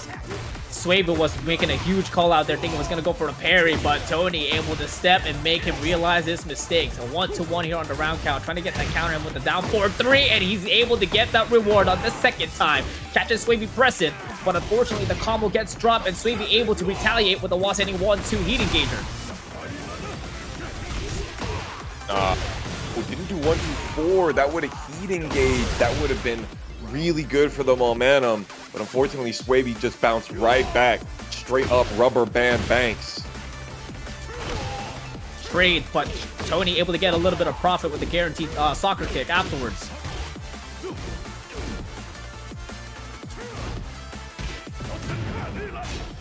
feel like I haven't seen a back one counter hit in forever. Tony trying to give it to us a little bit earlier there. Tries to go for the back four, spacing trap, northern cross. It's gonna be a lot. No tech roll. Nice. Catches him activating the armor with the grab, and Tony, a pixel in a dream, and he's able to achieve it, pushing us into a final round situation, trying to start off with the tone special with the orbital round start, but Swavy ain't going for the low, but going for the mids and immediately smothering him.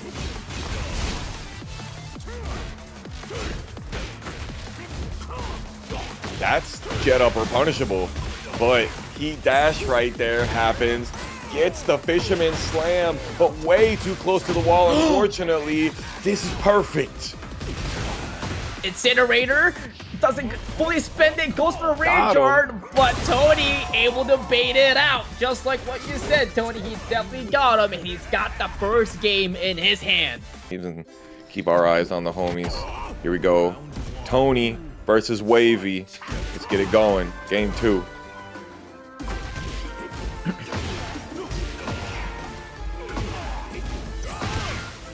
Oh, unfortunate there on Tone's side, trying to sidestep, duck out of it, but a little too early on the release. Sheesh. Talking about the lease, living rent-free in his head with that kneecap. The Rodilla rent. Rent is due. Oh, late on the punish on the Gaia Force. Yeah, weird. He did forward 2. I'm expecting maybe that was a get upper or 4-4-2. There it is. The tech roll while standing 3 counter hit finally lands. Yep, the wall carries, able to learn himself a great wall splat, but the kip up is gonna stop Tone in his tracks. Able to duck out of the immortal payback as well, but too many lows will cost you the game as Tone goes for the low crush heat smash. Yeah, Swavy went for 3 lows in a row, had the delayed timing on it. Tony's like, I got something for that. Back to the 4 heat engager working out. There it is, the heavy side kick. What you doing pressing on your plus frames like that? Thinking that, or on your minus frames, that is, the spacing trap not working out for you, brother. Super hatchet, pushing to the wall. 1-2 down 3 into the down 4, but no punish there on Swavy's side, and Tony is now sitting on set point.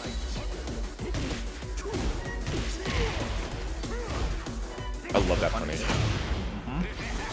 No wall splat, but we gotta be careful as well. The glass is about to break, but now it's Tony that is in trouble as the side switch able to happen, and Swavy takes advantage of it with the heat engager. Brother. Still sent it again. Back 1+2. Beautiful walk. Gets the extra. Bleed all about it with that extra wall slump on the end of it. And Tony now going to get that South California team kill. Coming up, Shadow20Z versus Ty. It's Zafina versus AK. This is a matchup that could be one-sided, some would say. I gotta say, again, Armor King with the forward 3 has great options to be able to catch Shadow, the Zafina out of the Tarantula stance, but already Ty getting caught with the counter hit Shadow hug from the 1+2. Got the right wall splat on the forward for 1+2 there for Shadow. But Ty back up against the wall, has to activate the heat burst, but Shadow20Z finds a heat engager instead with an extra wall splat for a little bit of flavor. And Ty committed on the ducket and paid the ultimate price. I feel like that's like the slowest slash kick of all of them. It's like super duper floaty and still so easily able to hit. Down forward 2-1, the off axis. Look at the options that Ty is using here. 4-4-2, 1+2, oh sorry, 4-1+2, down 4. Very interesting options. Now back up against the wall here. Ty gets caught by the backdash out of the down forward 1, and Shadow20Z punishes it and puts Ty back against the wall. Another reset sequence, and Ty trying to change things up here with the heat engager. Ducking? Uh-oh. Get gripped up. Honestly, I wanted you to break that so you can have your back to the wall. Shadow walked right back out of it, though. So he's got the install, uses it. 5 seconds left to play, but it doesn't even matter. Tied through 15 is going to seal the deal. Jeez. Reminder, first to 3 here. We're in for the long haul into the Shadow 20Z match. Oh, you're absolutely right. We are in winner's final. It is first to 3 territory.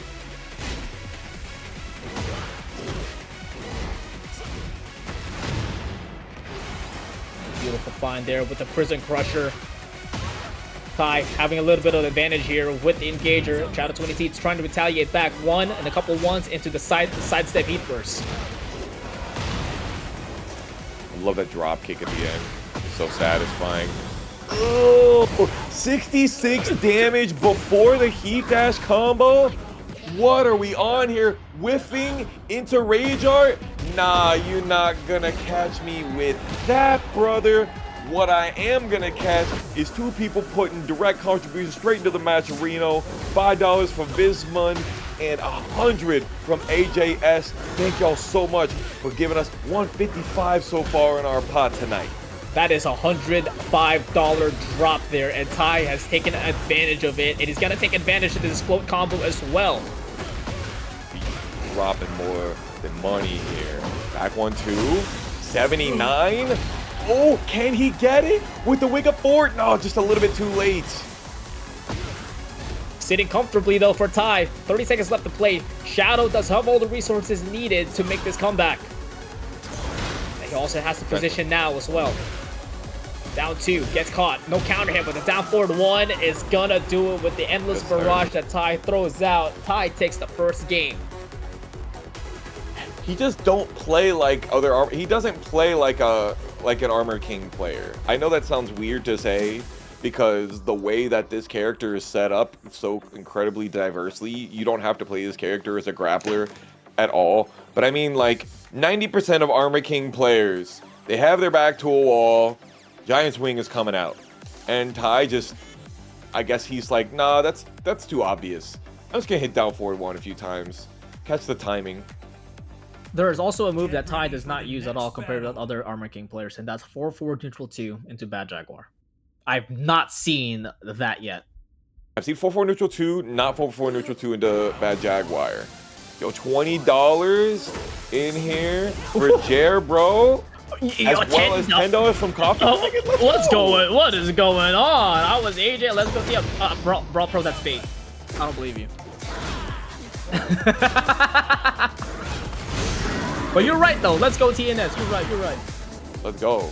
Oh, with the unique spring kick, you know he's a real king player on this one. I know Brawl Pro has his eye on this one, smiling his ass off. Every time you get the corkscrew spring kick, it's a dopamine rush like no other. Yeah, welcome to the Brawl Pro highlights, and he's able to get a confirmation again, converts it into a combo from the heat dash, and Shadow 20Z looking in trouble. Magic Pixel in the dream with an install. To the down 3, perfect for trying to backdash or sidestep away from me. But Shadow is looking at them toes and says, hey man, your shoes are untied. You didn't believe me. You fall flat on your damn face. Damn shame. Speaking of falling flat on your damn face here. Eat a couple pie holes here with the down 3s. Quite a bit of that down forward 1, down 3. Mixing it. Ooh, what? Way too far away though. Bro, you see how much air he got one in the air after that? Yeah. He's straight up on the top of the cage. Too far away. Ty just chilling, waiting, holding back after the side step. It is as evasive as they say it is. The proof is right here. Keep your eyes on this screen, y'all.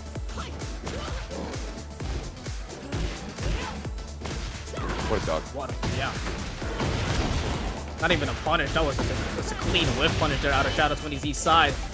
Doesn't go for the wall explosion. Switching up the sides. Counter hit on the down forward 2 out of time, but no combo. And Shadow 20Z takes advantage of that. Goes back in the driver's seat to get the round. pose. You get anathema for hitting that low? That's so nasty.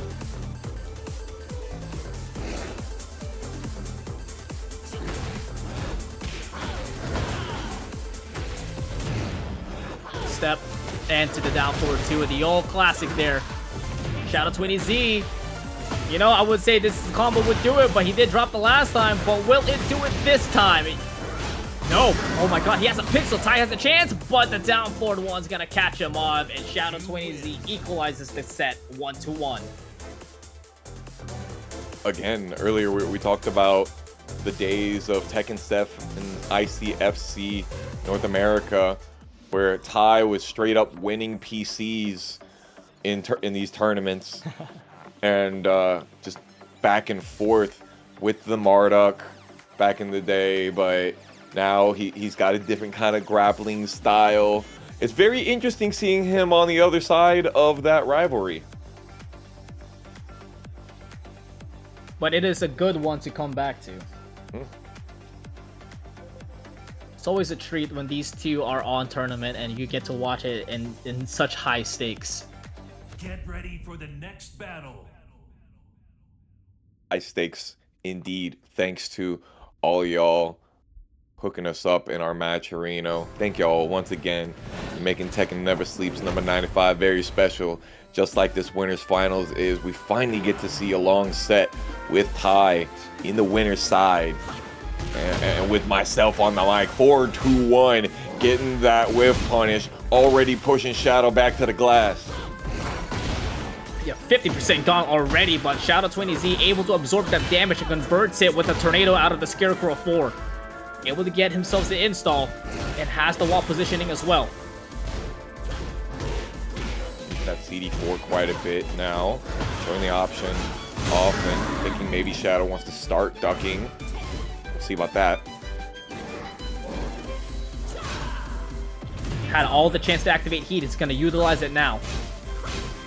Trying to smother, suffocate, Tai, and able to backdash out of the down jab, but unable to escape out of the second part. Uses the bad Jaguar so sparingly. Huge wall splat. Finally, the tension was straight up hundreds of joules of force, and it snapped in that final moment. A good attempt there. That could have been a dark upper on the whip one, but got down forward 2 instead. But Tai is poking Shout out TOURNEY with the simple pokes. Down, sidestep 2, down 4 once. And Shout out TOURNEY kind of playing on the same pace until then. Tai able to get the crescendo with the dark upper whip punish. Finally, it equalizes the round count, 1-1. Definitely making some noise out here for both of them. And for some nooch. Give it up for the nooch out here, y'all.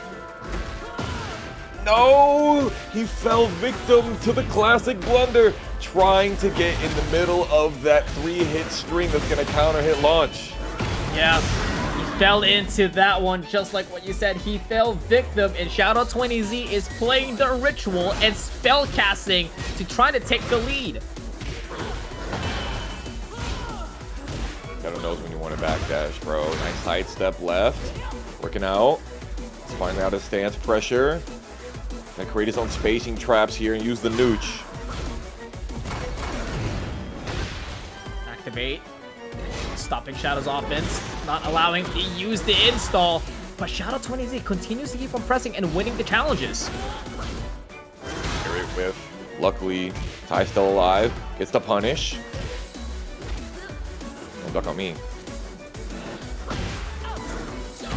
That dead? I think that's... Oh my god, that is absolutely dead. Amazing whip punisher for Shout out TOURNEY. No heat needed. He's just starting up. He's on the lead 2-1. A single button, 61 damage.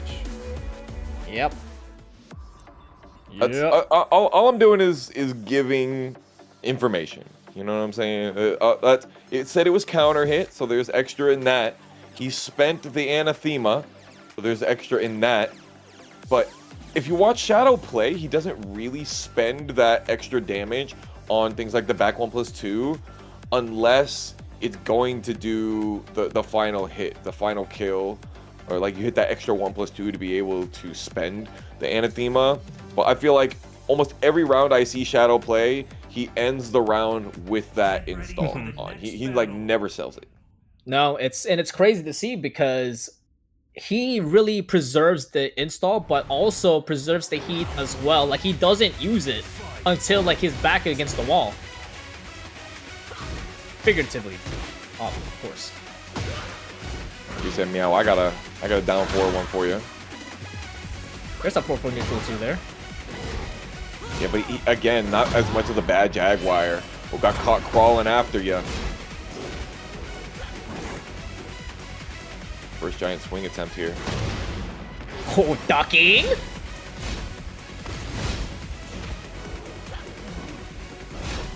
There's no reason to play Bryan over AK. Dog, you're hitting that Yuletide cheer a little bit too hard, all right? Two hands off the eggnog. Oh, that's I got no words on that one. That's insane. It's another example, right? The back 1+2, knew it was going to be a whiff punish, knew that it was going to be able to get the last piece of damage to get that extra on that wall, and that's it. Unfortunate there. He was able to find a huge opening here with a 4-4-2, but unable to get the wall splat ender. But now Shadow 20Z switching up the sides, but right back at you with Ty, able to get the float combo and using that wall explosion with that down back 1+2 with Armor King's heat. I tell you, that's pretty hard with a lot of characters to be able to get something out of a heat burst from Tarantula. So the fact that he was able to get anything is super great. Even off axis, Ty knows to keep his guard up from the primitive grudge. The grudge is building here, knowing that he could have done more damage as Shadow 20Z on the brink with all the resources as well, but he's able to find another back 1+2 whip punish. No install needed, no heat, no actually, well, rage, but he's building up the anger here, the anger of the beast in Ty, as he is down 2 rounds. If he wants to bring us into another game, a comeback is demanded. Yes, sir. It's so good every time. The talk to the hand, up back 1 whiffing, unfortunate Shadow letting him get away with it, has his back against the wall, sidestep 4, still letting him lay there, and Shadow's trying to walk away, but finally the blue spark giant swing does the thing.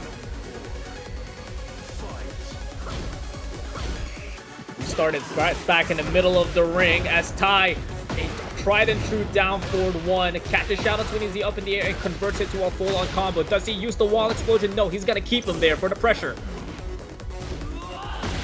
Swing opportunity there, but actually puts himself in a bad position. Heat smash though. Run up after the drop kick, of course. Oh, the lariat into the stops gets whipped, and Shadow 20Z finds an opportunity to get that punish. Yeah, insane amount of damage. Putting on the plus frame, and then there it is, yet another one of the Florida hop kicks, slamming, put the shoulder into it, beat through that door. It's time, hit it or quit it point for Ty. He's able to bring it right back. Try sidestep down 4-2 for Shadow, but a little too late on the opening. Back away. That's a whip punish and a half. You're just gonna throw that down 4-2, and I'll show you a CD2 instead. Ty, dark upper, riding the waves and keeping themselves again for the pressure. Not gonna duck? That's a damn shame. Blue sparks break through the spinal cord. The base of your skull is mine. So is your soul. Shout outs to the GOAT. Game 5 here. That is not how I expected that last game to go. I knew I needed him to readapt, but Ty just goes about it in ways that I would not expect an Armor King player to go about it. It was demanded out of Ty. 3-round comeback to stay alive, and Ty brings in the supplies. We got ourselves a game 5, just like what you said, as Shadow 20Z is all dependent on the stage, and we got ourselves a pretty lengthy one. Let's go back to the beach, boys. Time to have fun in the sand or get buried in it. A pretty lengthy one. You are speaking facts right now. Watching this set right here, I tell you what, Ty and Shadow ain't nothing better I'd rather be doing on a Tuesday night.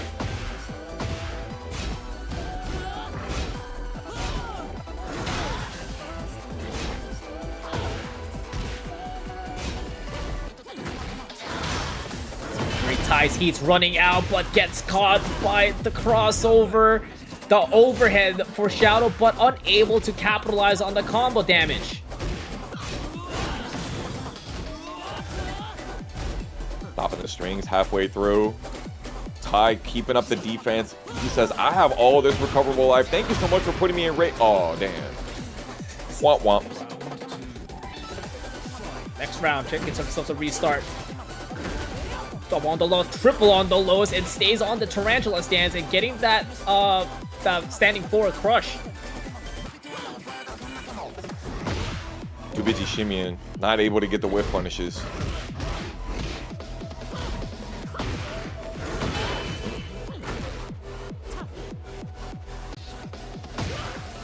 Back that for neutral too, finds an opening, but no bad Jaguar follow-up. Shadow 20Z goes for double overhead, triple overhead, but Ty activates the heat burst to absorb the damage. Big dashes, yet again, stomping on it. That's not very nice to do to ladies, sir. Almost on the whip punish, but thankfully Ty was able to close out the range with a down 4-1 to get himself back in the game. It is 1-1 here on game 5, and Shadow 20Z starting off round 3 hot with this heat engager. I was about to say, I thought the heat dash was coming immediately, but he missed the opportunity, didn't think it was gonna land, and now Ty's the one in a hot seat. Everyone out in there. The heat on the 3 and using immediately on the heat smash to apply pressure. Nicely done for Shadow 20Z to break the Shining Black and have the advantage on the wall. More propane for either of them. Beautiful duck under the wall running 1+2. A little bit greedy on the ground throw though, and Shadow fighting his way out, taking a lot of the black life with a no way you got combo off of that. You didn't deserve it. A little too far, an insane wall splat, but no pickup, but still able to get the job done. One more round for Shadow 20Z to go to winner side grand finals unless Ty makes another comeback. Please, I need this final round. I need it. The giant swing, is it coming? Gotta be really careful. Heat's running out, uses the heat smash trying to get some little health back, but also to apply pressure against Shadow. Yes! Is that wall? Is that wall? Easy. Oh. Easy 80 damage. Thank you very much. And here it is. Final round. Ty versus Shadow 20Z. Ty has a good start, but can he close it out? 50 seconds immediately gone as Shadow 20Z able to find an advantage here with an opening with the heat engager. Down forward 1-1. Catches Ty off in the air and flips him upside down. Any of these panic options are just getting snuffed. Counter hit even. Shadow out of heat. Ty in rage. If he can finally get the pickup. No! Too slow for the float. Too greedy maybe. Can Ty use the heat burst and be able to get his turn back? The hop kick finally whiffs just a little bit too far away. Shouldn't have cut the toenails, I guess. But what a banger of a set to the boys Commander, Fat Boy, all the homies out there in Philly. And now, back into that first to 3 action. We got ourselves Tony versus JJBREEZE. It's going to be a hot one. Yes, sir. So it seems like Tony was able to get the W over Avery 2-1 and JJBREEZE 2-1 over CheeseYoni, which sets up this loser semifinal. So from here on out, it is first to 3 territory. This is a revenge match from what we saw in the top 8 qualifiers earlier on. And finally, one of these big counter hit launchers lands, but unfortunately dropped them all on the combo. Tragic. Yeah, but trying to quickly find the magic, but immediately gets shut down by JJBREEZE's armor. Into the counter hit on the flicker, and JJBREEZE secures the first round.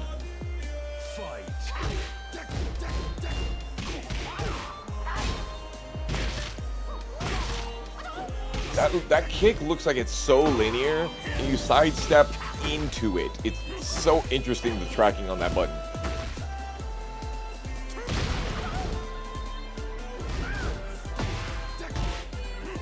You can tell it's a little bit different on the pacing from what we saw in top 8 qualifiers. You can see both of them are getting a little bit more confidence and a little bit more impactful with these choices. I don't know, like it still feels like it's heavily timing based, and like the delayed timings are so important here. Tony in the first set let that low rip. This time letting JJBREEZE fall for the low, hitting with the Neo Incinerator string for the 50-50.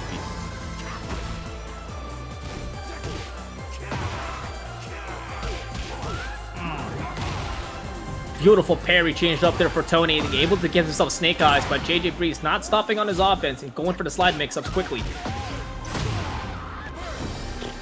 That's a lot of damage. Nothing but black on the side of Tony's slide bar. Yes, sir, you forgot about that one. I know that flip kicks are not -15 if they come out of a string anymore, but I don't need them to be -15, baby.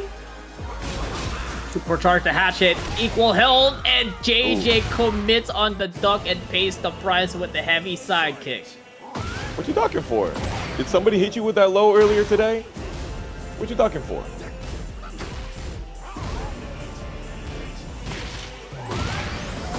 He's not flinching at all, but JJBREEZE dishing out all these counter hits and quickly taking all the great health away out of Tony.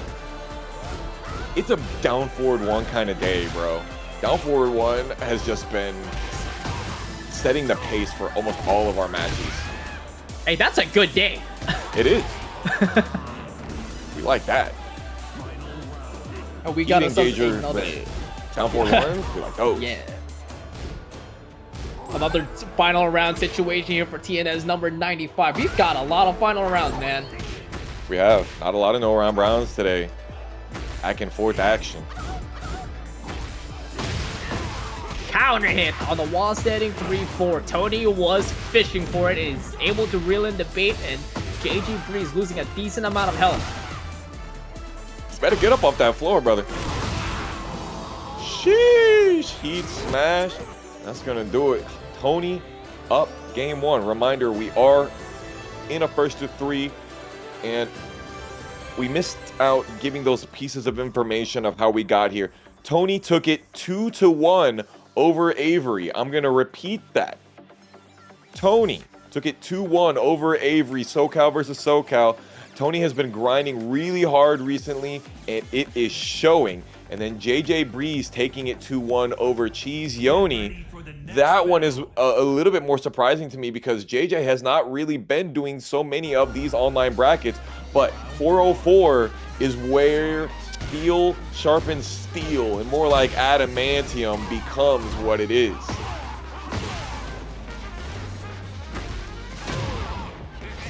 Ducking. He really ducked after that one. But no punish out of the cannonball. You only get a couple jabs, but it's pretty equal on health already. Ooh, he got it. And the confirm. Can we get something further? Yeah, with the DSS-43, the blue spark stuff to finish it out. Beautiful sidestep and opening there for Tone. Going for the OTG and picks him up at the end there. 1-2-1 and suffocating JJBREEZE now, but JJ doing a great job fighting out of the wall.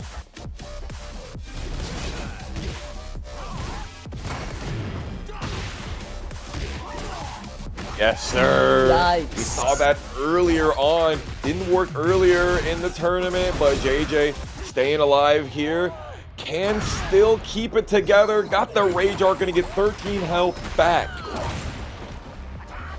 Also has room to activate the Heat Burst as well, but that is a lot of damage. Yeesh. jab strings are frightful, but the matcherino's delightful. Since my man here is Tony. Oh my god, JJBREEZE's gameplay looking snowy out here. Ice cold. But he quickly heating things up here with JJBREEZE's flicker heat engager. Already bringing out the 50-50 crouch dash, but Tony is not ducking, but he's getting caught by the 2-1, no ducking afterwards, but able to get the QCF3 counter hit. Oh, that's what I'm talking about. Yes, sir. This is what we need. The final cherry on top. The star on top of the Christmas tree. Another one. Do it again, oh please. My goodness. It really is Christmas. We're definitely on the nice list. But Tony is feeling naughty after that one. Oh, yeah. Do it to me, Tony. Spend it. Ah! That's what I'm talking about. Game 2 to the taunt jet upper. You know, usually they say it's the taunt jet upper curse. You get the taunt jet upper on stream, you don't get the set. Now, gonna be kind of hard for JJBREEZE to come back and be able to take that curse into fruition. But I gotta say, I need more of that. I need more of that. Yeah, we like that. Yeah. Welcome to Wall Splat Weekly ×2 in a span of 5 minutes. Tony is making a highlight reel and is one game away to go to losers final to fight his training partner. Ready for the next But battle. we're not there yet. He needs to get one more game. Round 1. Fight. Oh. That is an outfit. That is the hell of a throwback. It's giving Game of Death. End of the Dragon. Ooh. Damn, and he got the whole wall splat off of that? And the full-on combo as well. Side axis doesn't even matter. Sidewalker showing why his name is that. Putting the force through the dark side of you.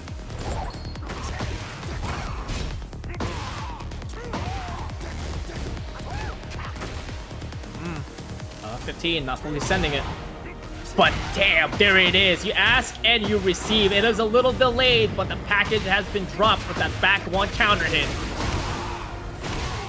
Talk about a package right now. Tony is giving us that goodness. JJBREEZE starts with a round start down 4, and Tony somehow reads it anyway with the orbital. Who does that? Tony. It is the Tony special. I swear to you. Absorb it, immortal payback. And he still has Snake Eyes as well. He's gonna use the dash and goes for the gauntlet. Punches, doesn't kill, leaves on a magic pixel, and JJBREEZE commits on the duck and pays the price. And Tony, it needs one more round. Like the way I mentioned with Ty, it is demanded out of JJBREEZE to stay alive to force a game 3. Misses out on the punish, but restarts it with a wall standing 1, and Tony has the floor to work with. No, Uncle Low-High is smiling proud on this one. Just one more combo. Don't tech roll, brother. For the love of God, don't tech roll. Oh, you can't use immortal payback on that one now, can you?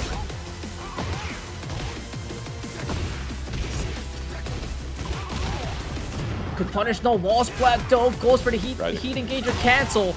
But gets caught on the 1-2-4, and Tony able to get the wall splat, but the ender able to switch up the sides. No, sir. Can't catch me. You do back 2-2 one time, you get lucky if I didn't get the jet upper punish. We're going to see the Armor King versus Bryan. On the arena again, Ty just stays getting arena with Armor King. It's really a boon, but unfortunately, I think it might even be better for Bryan, because the closer you are to those walls, the more capable you are of getting hit. Oh man, the just frame same under the crumple. We like that. 2 brain cells, 2 best friends. Counter hit on the QCF3. Ty looking in trouble already as Tone trying to take momentum right back. Activating heat to get himself a little advantage as well. I'm tech rolling. You got nothing. He doesn't get hit by the super hatchet, and Ty is like, huh, that was weird. All right, moving on. He just looked at it. I was like, are you good? All right.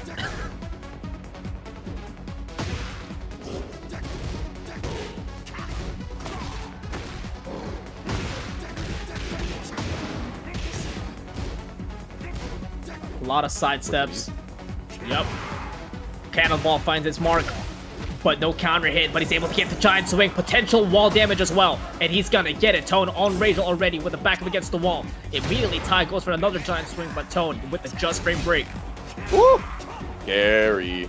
Back four, not landing. Ty gets away with murder. Sitting there looking at it. Has a little bit of pixel left. Down forward one. Not gonna do it in that last moment there. Ty dying with heat. But he's gonna engage it in here with the down two, and Tony commits on the duck on the dash, and Ty is gonna take advantage of it. Love full crush down forward two. Such a sick button, especially after heat engage. Bro, he just let it rip. Dark upper. Emphasis on the dark. That's what you see when you look in your eyes. Lights out. Down forward one again. Ty has been closing out so many games with that button.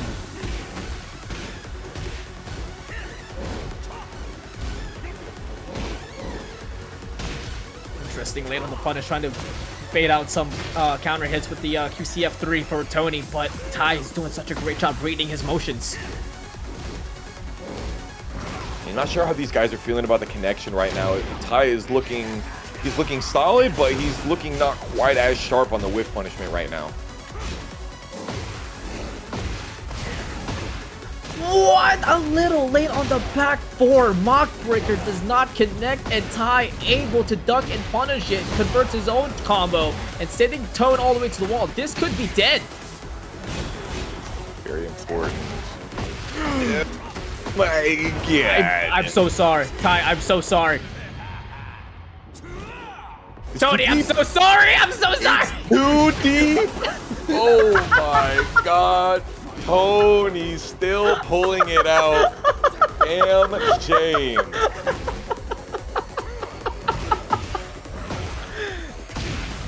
Hate to see it, but you love to get that if you're Ty. Another down two counter hit with the engager, but immediately backing away.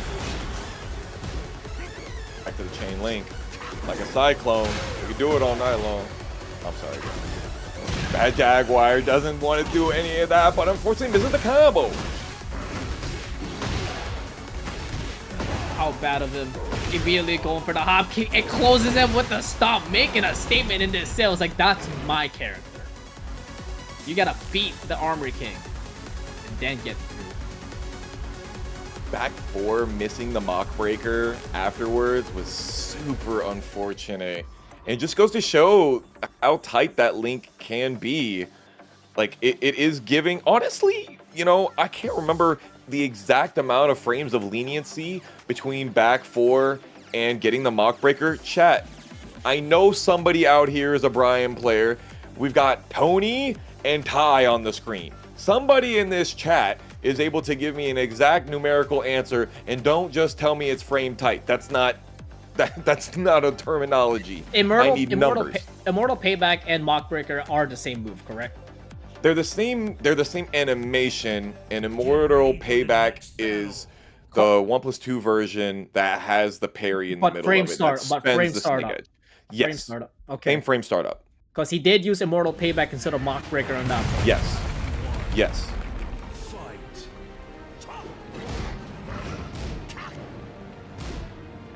But here it is, game number 2 at PhiDX Gate.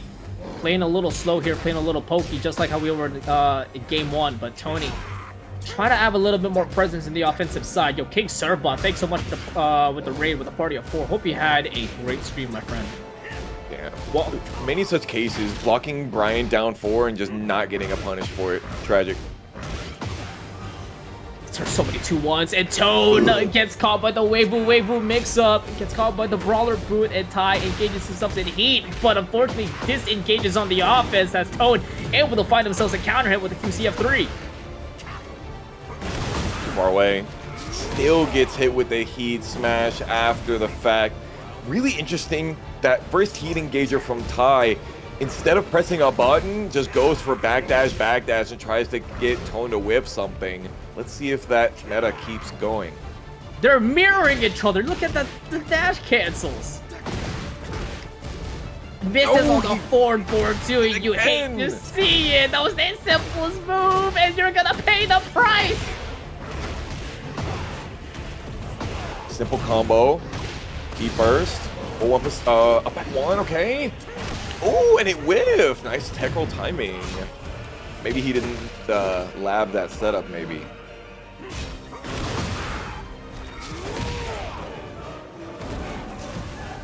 Pushing on the step there.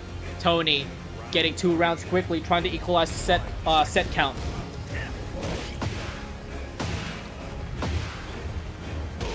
Double low, okay. Ooh, he lets it rip? Yeah, delays it. No. Nice break.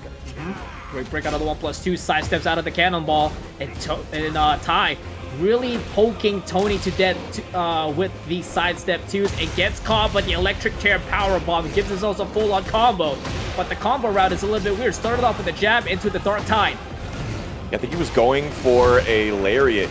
Now this is showing something. Tone made the side switch, and maybe Tai is a little bit less comfortable with the combos on that side.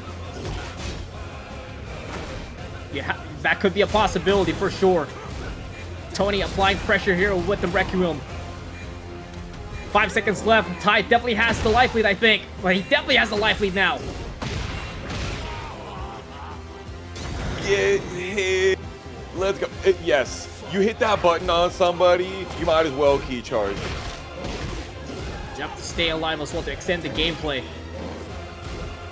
Add insult to injury. Tai is definitely carrying the momentum. He's got full health, but Tony already close to rage.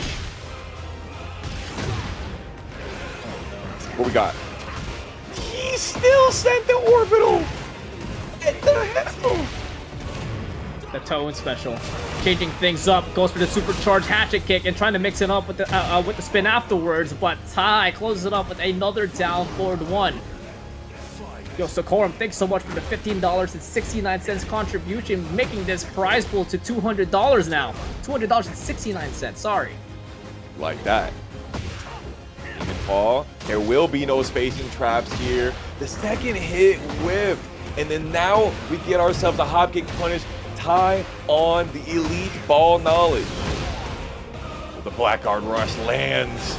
He's still got plenty of heat, pushing Hyde back to the wall. Nice switch duck out of the cannonball. Is able to step out of the heat first and using the down 4-2 to the instant tornado, but the string doesn't do the job, but the alley kick will. Tai extends the lead. One more game. It is 2-0 at losers final.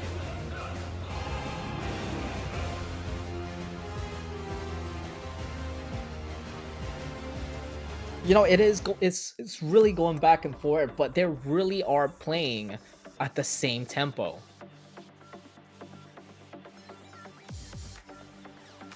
The way that Tai and Tony are like doing these dash counts right in front of them and also going to their weak side, trying to get a couple pokes in there has been phenomenal.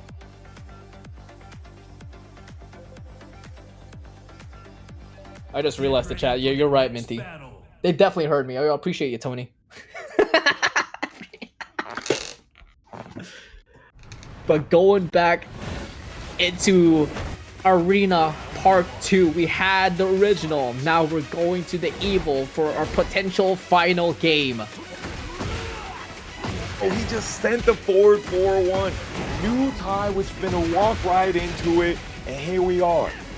No, you're not going to get another one of those taunts on me. Not going to happen.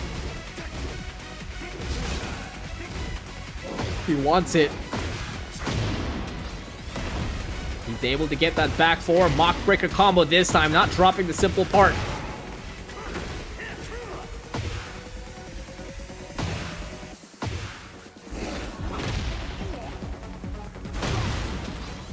into the 444. The brawler boot catches Tone ducking again. Ty takes away an explosive wall, but misses the ender, and Tony has a chance. Able to wake up with the wall standing one, give it a full combo and regaining all this great health back. Going for the heat dash cancel and closes out with a down back to machine gun punches. Tony able to clean things up after a very shaky first round. Sweeping it up. Ooh, let it rip. Standing one. Getting closer to the glowing wall. Is we gonna explode it? Nah, wanna save it for later.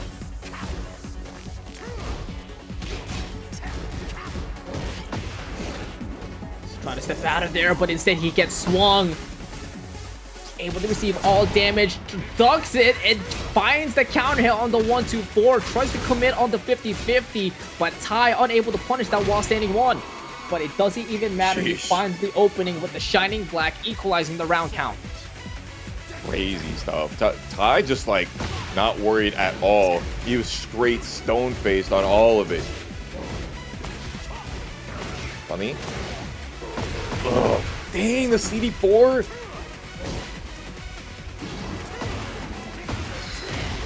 Into a beautiful while standing one again out of the lariat, and Tony is dishing out these combos like it's nothing. But the question is, how much can you do? Because you got caught by another hop kick by Ty. Back to shenanigans. Nobody knew what they were going.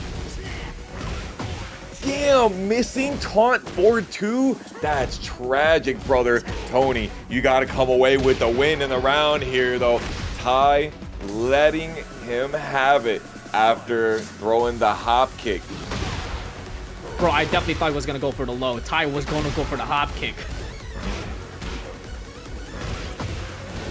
Off axis. Yeah, I thought he was going to be able to get extra off of that, too. A little bit greedy. Yeah, no launch as well on the shoulder. That could have been a jet upper there for Tone. Survival point for himself, by the way. He's trying to force out another game.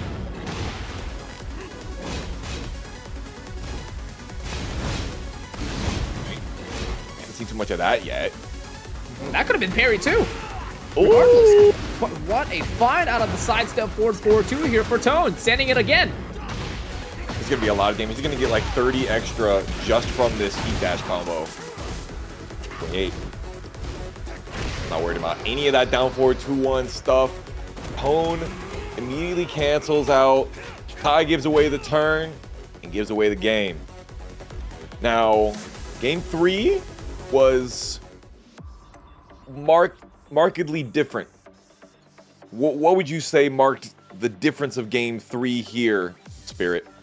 Well, there was a lot. There was a lot. There was like a lot of situations where both of them didn't know where they were. But also to the point we actually landed the knee into the mock punch. But also Ty was playing a little carefree at some point too, just throwing out a lot of hop kicks, and Tone definitely took advantage of those punishes. Bro, you're seeing the chat, right? Do we see that chat? Yeah, we do. Yeah. Bro, I love that. Love it. Hi Ty, big fan. Oh man, it's so much love out here. I think this is the first time we've been on Descent of the Subconscious tonight. I think so.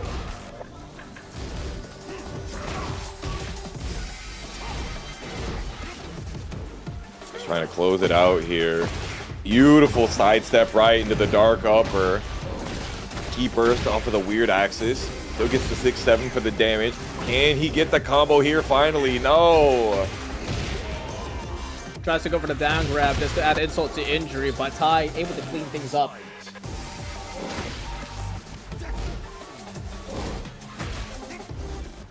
Yes, Smithy, you did hear that, unfortunately.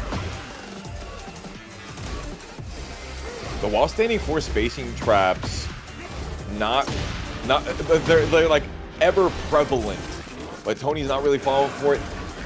Not gonna get the wall here on this one, but lots of damage all the same. Gets caught again with the down back 2 into the back 4 into stunner. Ty 316 says that he is 1 round away to go to grand finals. Ty 316 is crazy.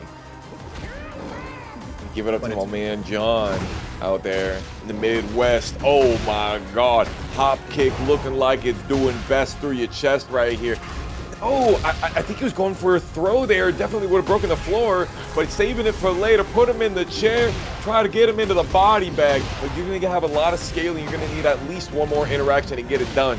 Yeah, feeling a little electric afterwards. It picks it up. It goes for it again with the back 1-2. Going to go for the mid, but closes it off with the low, and perfectly done so for Ty.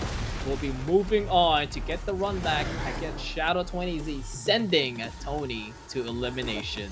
And it'll all boil down to this: the top 1 percentile, and back into the descent into the subconscious as it should be. Oh my God, he gave me the PTSD for a second right there. Shadow, please, please. With the way she backdashes, might as well, right? As long as she doesn't throw across the stage, I'm happy. 17 seconds into the very first round, we have a floor break on the double floor break. Insane. Immediate grab out of the 1+2 there for Shadow20, or actually for Ty. But his heat's running out quickly. He's able to activate it, but he's not doing anything with it. Now it's out. 20 seconds left to play, and Shadow20Z has a lot of health and all the resources as well. Side step left block, working against the Tarantula, but he's still eating a little bit of damage. Shadow is definitely not going to be able to get hoed out of these last bits of damage. Might as well not even show what you want to do. Oh wait, Fair. no, you're good, you're good. He's good. He's gonna crawl right back to it. Oh, tries to go for the brawler boot, trying to get himself an advantage, but Shadow20Z stuffed it out with the down forward 1 into the down forward 2 follow-up, and Ty gets caught and gets brought down to the deserts. In round 2 already, we're at our just desserts. And that is a lot of room for Shadow to work with Zafina in his hand. I still sticking with the fundamental options, the down forward 1, the down 3. Down forward 3 actually a great option against Zafina as well. Uh-oh, he dashing. Life bar flashing. Goodbye, Shadow20Z, 2 rounds up already. Remember folks, Ty is in loser's side, so he does have to win 1 set to reset, and then win another one to get the tournament victory.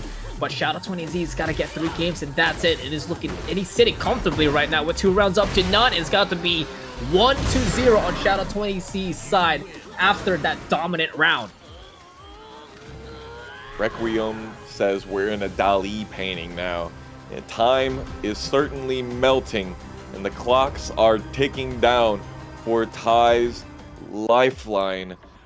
Neo Karama, our reporter out in the streets, out in the chat, telling us that Shadow is looking for his 18th Tampa Never Sleeps win to usurp King Ray Jr.'s 2nd place spot. What? And, yep, 18. Already? 18. Already? A reminder, Joe Crush is sitting at 29 right now. If Joe entered today, we were looking to see if maybe he was trying to get number 30. He almost has a third of all of them. Either way, he's not here. So a fifth, almost 20% of Tampa Never Sleeps have been won by Shadow20Z, and Ty has not yet taken the throne. But today absolutely could be the day. We saw earlier on in Winners Finals the adaptation that Shadow was able to work with. Oh my god. Let's keep going. If that's not Armor King. Oh boy. It's getting real, We're getting folks. serious. We getting furious out here even. Let's see. Still playing a little of that fundamentals here with that backdashing, but Ty looking a little smoother here, a little faster here with Bryan's backdashing. Shadow, he's starting out the game of that's my horse. You know what I'm saying? He's like, all right, what do you got?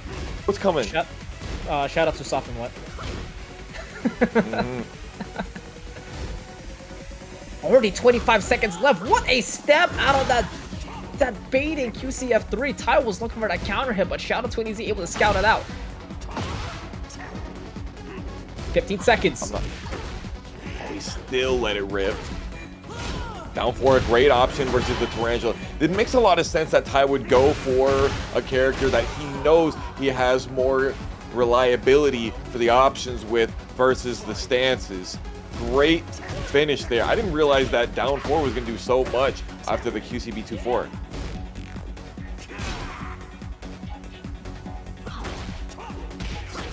There's a lot of respect for both players right now, not really jabbing and not trying to interrupt or anything, but will bait out the counter hit on the heavy sidekick, but unable to pick up the combo. Tragic, brother. That's such a big, important button. The down jab whiffing. Shadow still burning up. Kai's life bar.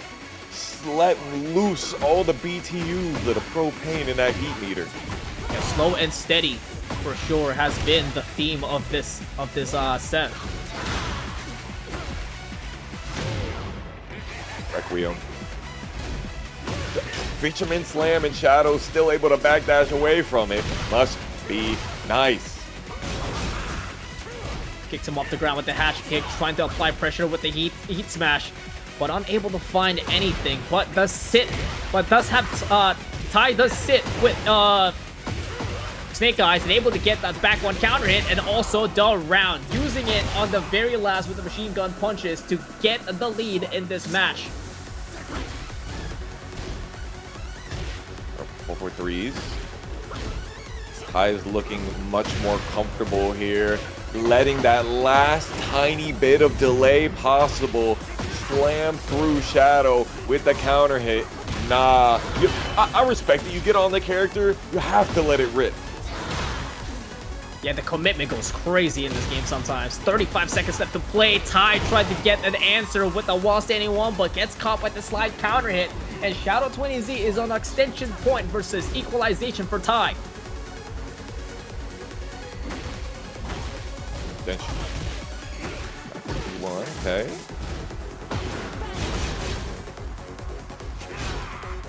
Tai's liking to play this one pretty up close and personal, but hit and run is definitely a style that Xiaoyu kind of forces. He kind of imposes it on you. Yeah, and finally, Tai has the position where Xiaoyu is backing against the wall, but he's not taking advantage of it. He's immediately backing away. I'm gonna go for the shifting. Shadow does not have Anathema. Never mind. Rock to the heat. That's a lot of chip damage. Goes over the low and gets the overhead as well, leaving him with a magic pixel, but Tai able to get the strike and pick Xiaoyu up for a full-on combo. Close it off with a Rage Art, and that's one way to get back in the game. Talk about a combo, man. Straight up put the Coke, the meat, the buns, fries, and hella salt on top of that one.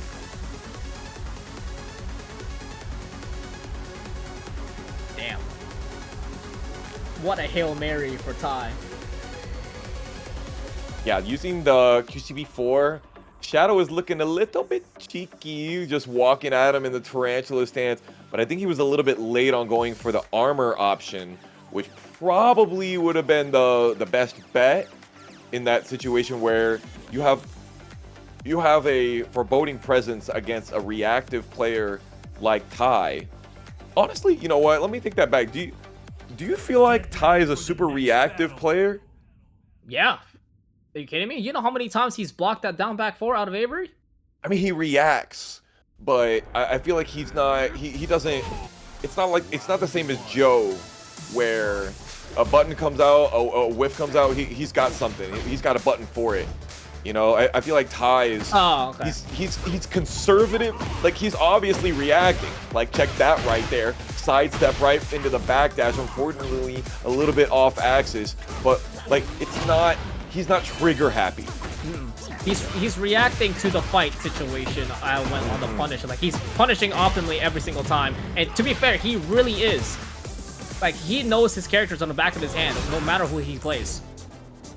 Like, he doesn't go for these universal punishes. He goes for every specific one. Especially on the Bryan. Anathema not spent. Life lead going down. Whoa. Who uses that button? Apparently Ty. It goes for a kitchen sink as well, trying to close things out. Nice armor usage to absorb the install, and Ty on the lead here. Only up a lead in the set. Can we talk about that? The full cross down forward 4. Definitely not supposed to get invaded like that, but it's that straight up Azazel power, the Egyptian evasion. That's a damn shame.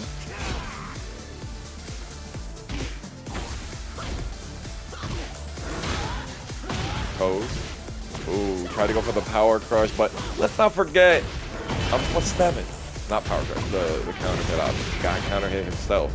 And it still broke him through the wall. Even with the low wall splat, just pushes them all through. Take away a decent amount of great health as well. Closing up the perfect with the low. Shout out 20Z. Looking confident here after the small hiccup when Ty got the round, but let's see how Ty able to adapt.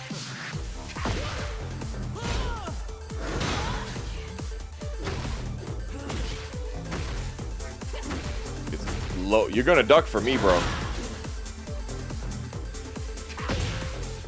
Oh. Poking's definitely been the name of the game, man. Off axis could not get this full scarecrow launcher. Luckily for Ty.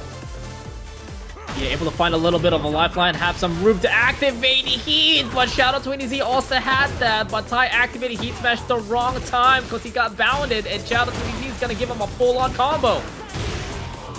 And that's gonna do it. Shout out 20Z on 2 games to 1, and he needs 1 more to be your TNS 95 winner. Damn. Honestly, without that combo, Hyde definitely gets to be in there, but this is the level of the players that we're talking about. Not to mention, this is the character, between this character and Claudio, this is the character that made Shadow his bones. Same thing with Ty. These guys are both on the characters that they have most finely tuned. Maybe Shadow would feel differently if we asked him which character he thought is most finely tuned for competitive right now, but for over the years of just playing at the highest level possible, this is the console that both of these have chosen time after time after time. So, can we see a Game 5? Can we see a reset? Rel, where are you at? Today, Rel will type in my chat. Only one way to find out. We didn't see a raid from Rel earlier, so who knows? Rel, please. I'm sorry.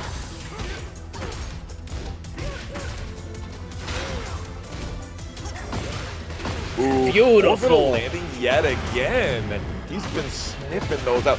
I feel like I've seen more orbital heals land today than I have this entire Tekken 8. He's just letting it rip. No execution needed for the taunt heat smash. It is able to walk out of trouble, denying the comeback potential out of Shadow 20Z. Give himself the first round here for game number 4.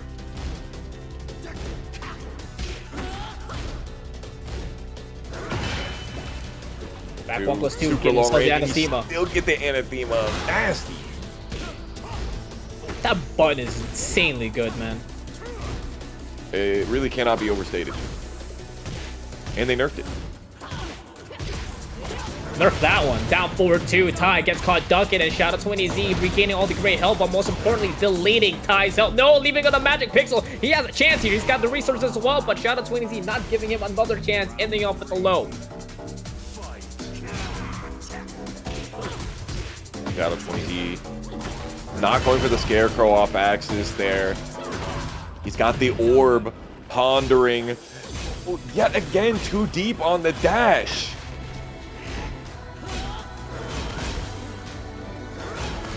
Oh, that could have been a very bad whip punish there. Kicks him off the ground. Goes for the hatchet kick. Activates the heat afterwards, but it gets whiffed. And Shadow 20Z takes advantage of it, giving himself tournament points. All right, y'all, I need your Spirit Bomb energy because I will not allow this set to go out here. We need more of these bangers. Ty, finna come back. The wall running 1+2 is just putting on plenty of plus frames. Can Ty come back? A good start here for Ty, heating things up, trying to get that back four bait, trying to get the guaranteed afterwards, and utilizing the heat smash to add more pressure. Pushing up against the wall, and switching up as well, going to the corners of corners now. Shadow Twin Z looking in trouble. But he's able to scout things out, but gets caught by the armor, but Ty misses the combo! Shadow spending a lot of recoverable health. He used it twice, and it deleted a ridiculous amount of the life lead. Wants to be able to get into rage territory, and the other one to put him out of it. There it is, down forward 1-1, engage. Ty trying to step to the left, but gets caught by the axe kick out of Shadow. Making Ty eat a lot of damage. A lot of it is still recoverable. Uses the heat smash to be able to get out of that sticky situation, but only 43. Shadow still has his heat and the anathema. Hasn't chosen to rock with it yet. Beautiful backdash into the whiff punish from the 4-3. And unfortunately for all of us here in Tekken Never Sleeps, but not so unfortunately for Shadow, win number 18 for Tekken Never Sleeps, number 95.